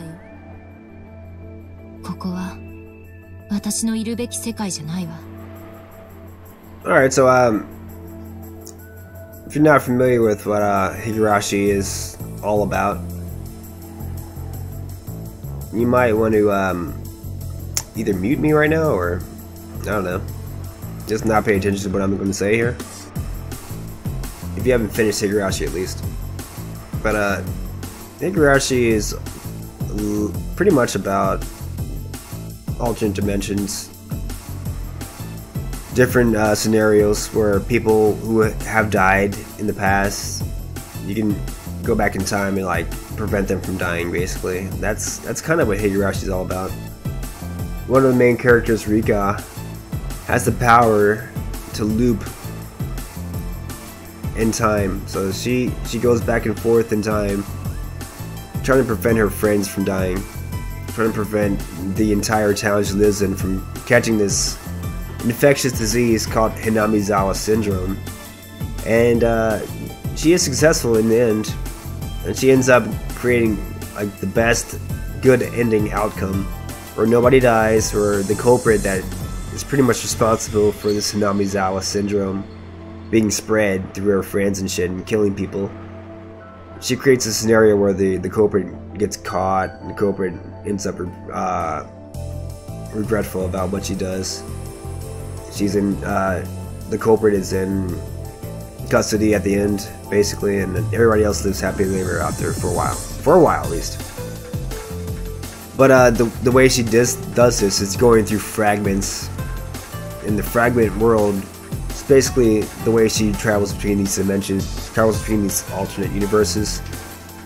The person that you see next to Angie, Burkastel, she looks exactly like that main character, Rika, from Higurashi, for a reason. That main character, Rika, she's been looping through these fragments so long, so many times, that she ended up creating an alternate persona named Frederica Burkastel. Now this is in Higurashi, this is not in Umineko. Frederica Burkastel is an alternate persona that Rika's made from all these thousands of years that she's been looping and shit. And it's kind of implied that this is the same persona that we see now in Umineko. Burkastel, same name, right? Same look. Look exactly like Rika. So you can say that this is the same exact person. On some level, or on the very, very literal level, is this Rika. Rika with the knowledge of, you know, the fragment world, basically. So what Rika's saying, or I should say what Burkesdale is saying to Angie now is, I'll let you come into this fragment world and we'll together, you know, traverse the fragment world and try to find a world where your parents didn't die, your brother didn't, or your brother didn't die, or something like that. And that's the promise she's making her in order to become, you know, Burkesdale's chess piece in this game. So, you know, she's promising Angie something and trying to get something from her at the same time. And we know, if you've, you know, read Higurashi, that Rika's not bullshitting. She actually can travel between fragments. So Burkesdale is legit in her, you know, promise. Maybe I'll find something, maybe I won't. The chance is, you know, greater than 0. It's probably close to 0 though. So she's not promising her anything that she doesn't, you know, literally can deliver. But yes, the game board again is very, very good. Meaning that these people are probably always going to die. There might be 1 or 2 scenarios where they don't die, or maybe 1 or 2 scenarios where somebody other than Eva doesn't die, and it could be like Battler instead of Eva maybe sometimes, or, you know, anybody else. Maybe Rudolph survives instead of Eva. I don't know, but that's what Burkesdale is saying. There is probably some way somehow that she could survive with one of her family members instead of Eva and change that fucking world. So this isn't the world she's supposed to be in. Means, oh, I want to like change my reality. I want to like not live in this reality anymore, where Eva's the fucking cold bitch to me, where I don't have any friends, I don't have any family members that are alive. I've lived a fucking horrible, horrible life these past 18 years of my life. So Rika's trying to like sweeten the pot, trying to get her into that chessboard, trying to defeat Beatrice, but Rika / Burkesdale is also trying to get something from her. She's going to promise her the world, a different world, but she wants her to be the chess piece that kind of like destroys Beatrice once and for all. Because I guess they're saying that Burkesdale is now trapped in this chessboard, and there's no way to get out unless she wins, unless she defeats Beatrice. So she wants to defeat Beatrice, basically, and Lambda Delta does not. Lambda Delta wants to help Beatrice trap Burkesdale forever, just like she was almost trapped in Hinamizawa forever. So it's very interesting stuff here in this question mark arc. そして私のいるべき世界は私が自分で探す。あなたの名前を聞かせて。奇跡の魔女ベルンカスト。そして我が名においてあなた黄金の魔女エンジェ・ベアトリーチェだと認めるわ。今こそあなたは本当の魔女よ。 So Burkesdale acknowledges Angie, and we've already known that Lambda Delta has acknowledged Beatrice, aka the person who dressed up as Beatrice. So there's a person who's been dressing up as Beatrice in reality. We don't know who that is yet, but in the meta world, Lambda Delta has acknowledged that person as a real witch. Even though they've been only pretending to be the witch, Lambda is making their the actual witch in the meta world. So also in the meta world, Burkesdale is making Angie a real witch. And again, in both cases, they're not really witches, but we're no longer in the real world at this point. We're in the meta world still. So even though this is in 1998 in the future, it's still the meta world, guys. Don't be confused. This is for the chessboard. The chessboard is something that's a variation on the reality. Meta world, they only can deal with reality. So this is yes, this is not probably actually happening in real life. The Burkesdale that you see here is probably not actually there. And Angie, you know, she probably is on the on this damn skyscraper, ready to kill herself. Having an out-of-body experience though triggers the meta world basically. But everything else that's happened up to this point, we're all dealing with reality right here. It's kind of hard to explain, but everything before you see Burkestil has happened in reality, and there's only one reality, basically.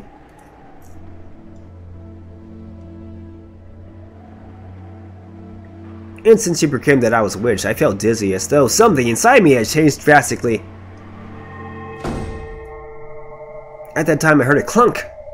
It was the sound of the door that opened to the staircase to the roof. It was on Eva's guards. They're only guards in name. Aren't they the cage that wraps tightest around me, shutting me in? They saw that I was already on the other side of the fence and dashed forward, horrified.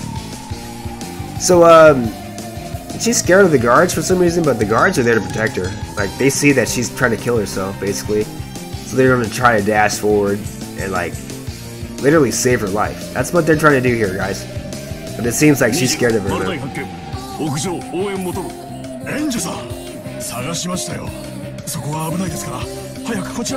You see? But she takes this as, like, an act of aggression or something. You see how Burkestil reacts, though. Burkestil is treating them like they're not even there. And then these guys obviously can't see her. So again, this is like, this is the real world. This is actually happening. But Burkestil is like kind of a figment of Angie's imagination. Only Angie can see her for some reason.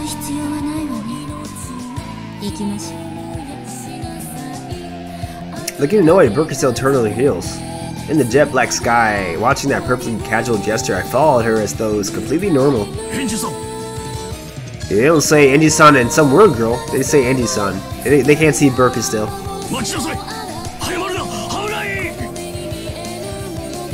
They're actually worried about her life. See you again.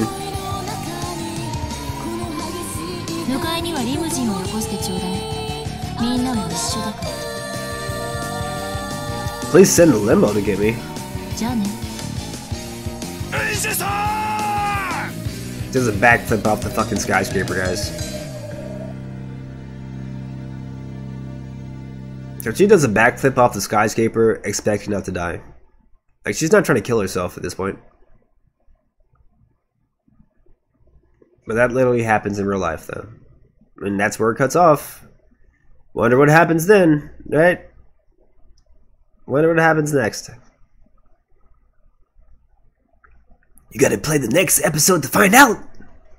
When this game was released, it came out in these episode pieces like this. So you'd have like maybe 5 or 6 months to wait between episodes 3 and episode 4. So that's the last thing you see in episode 3. If you're playing this game back when it came out. And you're like, fuck, what the hell just happened? Fuck. After all this fucking info drop that you just got. Like, shit, I gotta play the next game now, right? Achievement unlocked, last Ushiramiya. Angie, I guess. Good shit. Good shit, good shit, good shit. I'm not gonna start new episode yet. Episode 4 is up on deck. It might be a while before I come back to this game, actually. I want to play some other games for a while. I definitely wanted to get through the extra shit, though, before I did that. So we're gonna be done with Umineko for a hot minute. I do want to jump on the tips real quick though. So 3 tips though, yeah, buddy. So we can kill anybody we want to. And there's a new person here, Angie, right? Let's read her. The daughter of Rudolph and Kyrie, Battler's younger sister from a different mother. She hasn't come in contact with Battler often, but it's extremely fond and respectful of him. I don't know why they say it's the daughter of Rudolph and Kyrie, and then Battler's younger sister from a different mother. The mother is Kyrie. We just said that in the first damn line. But okay. She was sick and absent during the family conference, so she always ends up surviving in solitude. When they say she always ends up surviving, that means in every episode. Again, in the shit that's in the question marks, They're taking the shit that always happens as reality, aka the actual truth. These episodes are all variations on the actual truth, but you can always say that Angie's never there in any scenario because she wasn't there in actual reality. Very unfortunate girl whose heart is in tatters. Has a bad habit of always walking around with massive amounts of cash, throwing it out to whoever comes first. You don't want to do that when you're rich. Definitely don't want to do that. Let's see who else is on here. We got Angie Beatrice now, okay. The final witch born in 1998. She was named by Eva as her successor and was accepted with Burkestill as her guardian. She had to start from square one as a witch, but because she exists 12 years in the future, she possesses the ultimate sort of magic resistance, for none of Beatrice's magic can target her. Interesting. Furthermore, in a matter opposite to her brother's magical resistance, she has a natural talent for attacks against anything of a magical nature. She holds tremendous potential for both of offense and defense. However, the distance is vast. 12 years is a long time. She has magic, but is useless because she's 12 years away. Right? Then we got Chester.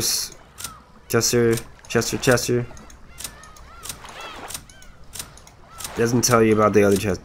I thought they would tell you about. There's a third Chester that I guess we can't get into. That was a random thing that you can click on. I guess not. Not yet, at least. Not yet. Okay.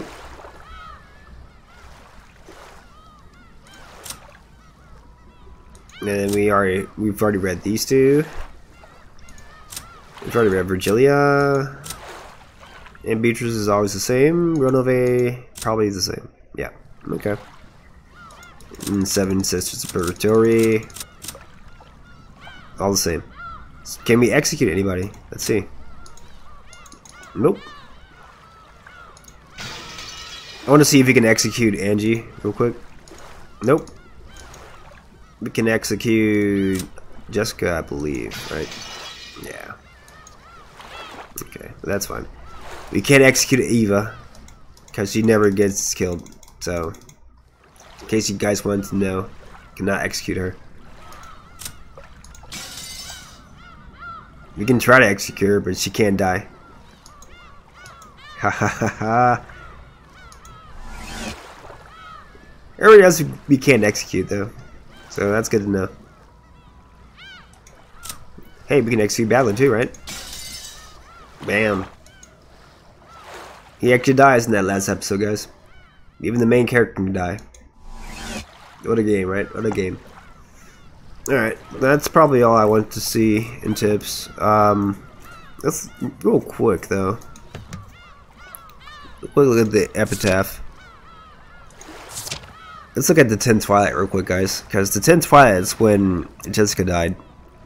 Nobody's supposed to die on the 10th Twilight. It says that on the 9th Twilight, the witch shall revive and none shall be left alive. But yeah, somebody was left alive, and it was Jessica and Eva. But Eva, you know, is immune, so because she was quote unquote the witch at that point. So why is Jessica left alive? On the 10th Twilight at Journey's End, you shall attain the power of the Golden Land's treasures once and for the last time. It's got to be the once and for the last time line as to why Jessica either survived the 9th Twilight or had to die the 10th Twilight. So, her journey was over, of course. Apparently. She did not attain the Golden Land's treasures. She ended up dying. But she did see Cannon for a second before she died. So maybe that was a Golden Land treasure, right? The Golden Land treasure could be the fact that it resurrects everybody for a second. And that might have been the treasure she wanted to see. If you believe in magic, right? If you don't believe in magic, there's no way, there's no reason why Jessica's still alive until the 10th Twilight, other than the thing I was talking about before, the failsafe that will kill people even if they're still alive at the end of the game. We'll go into that in the next episode though. Episode 4.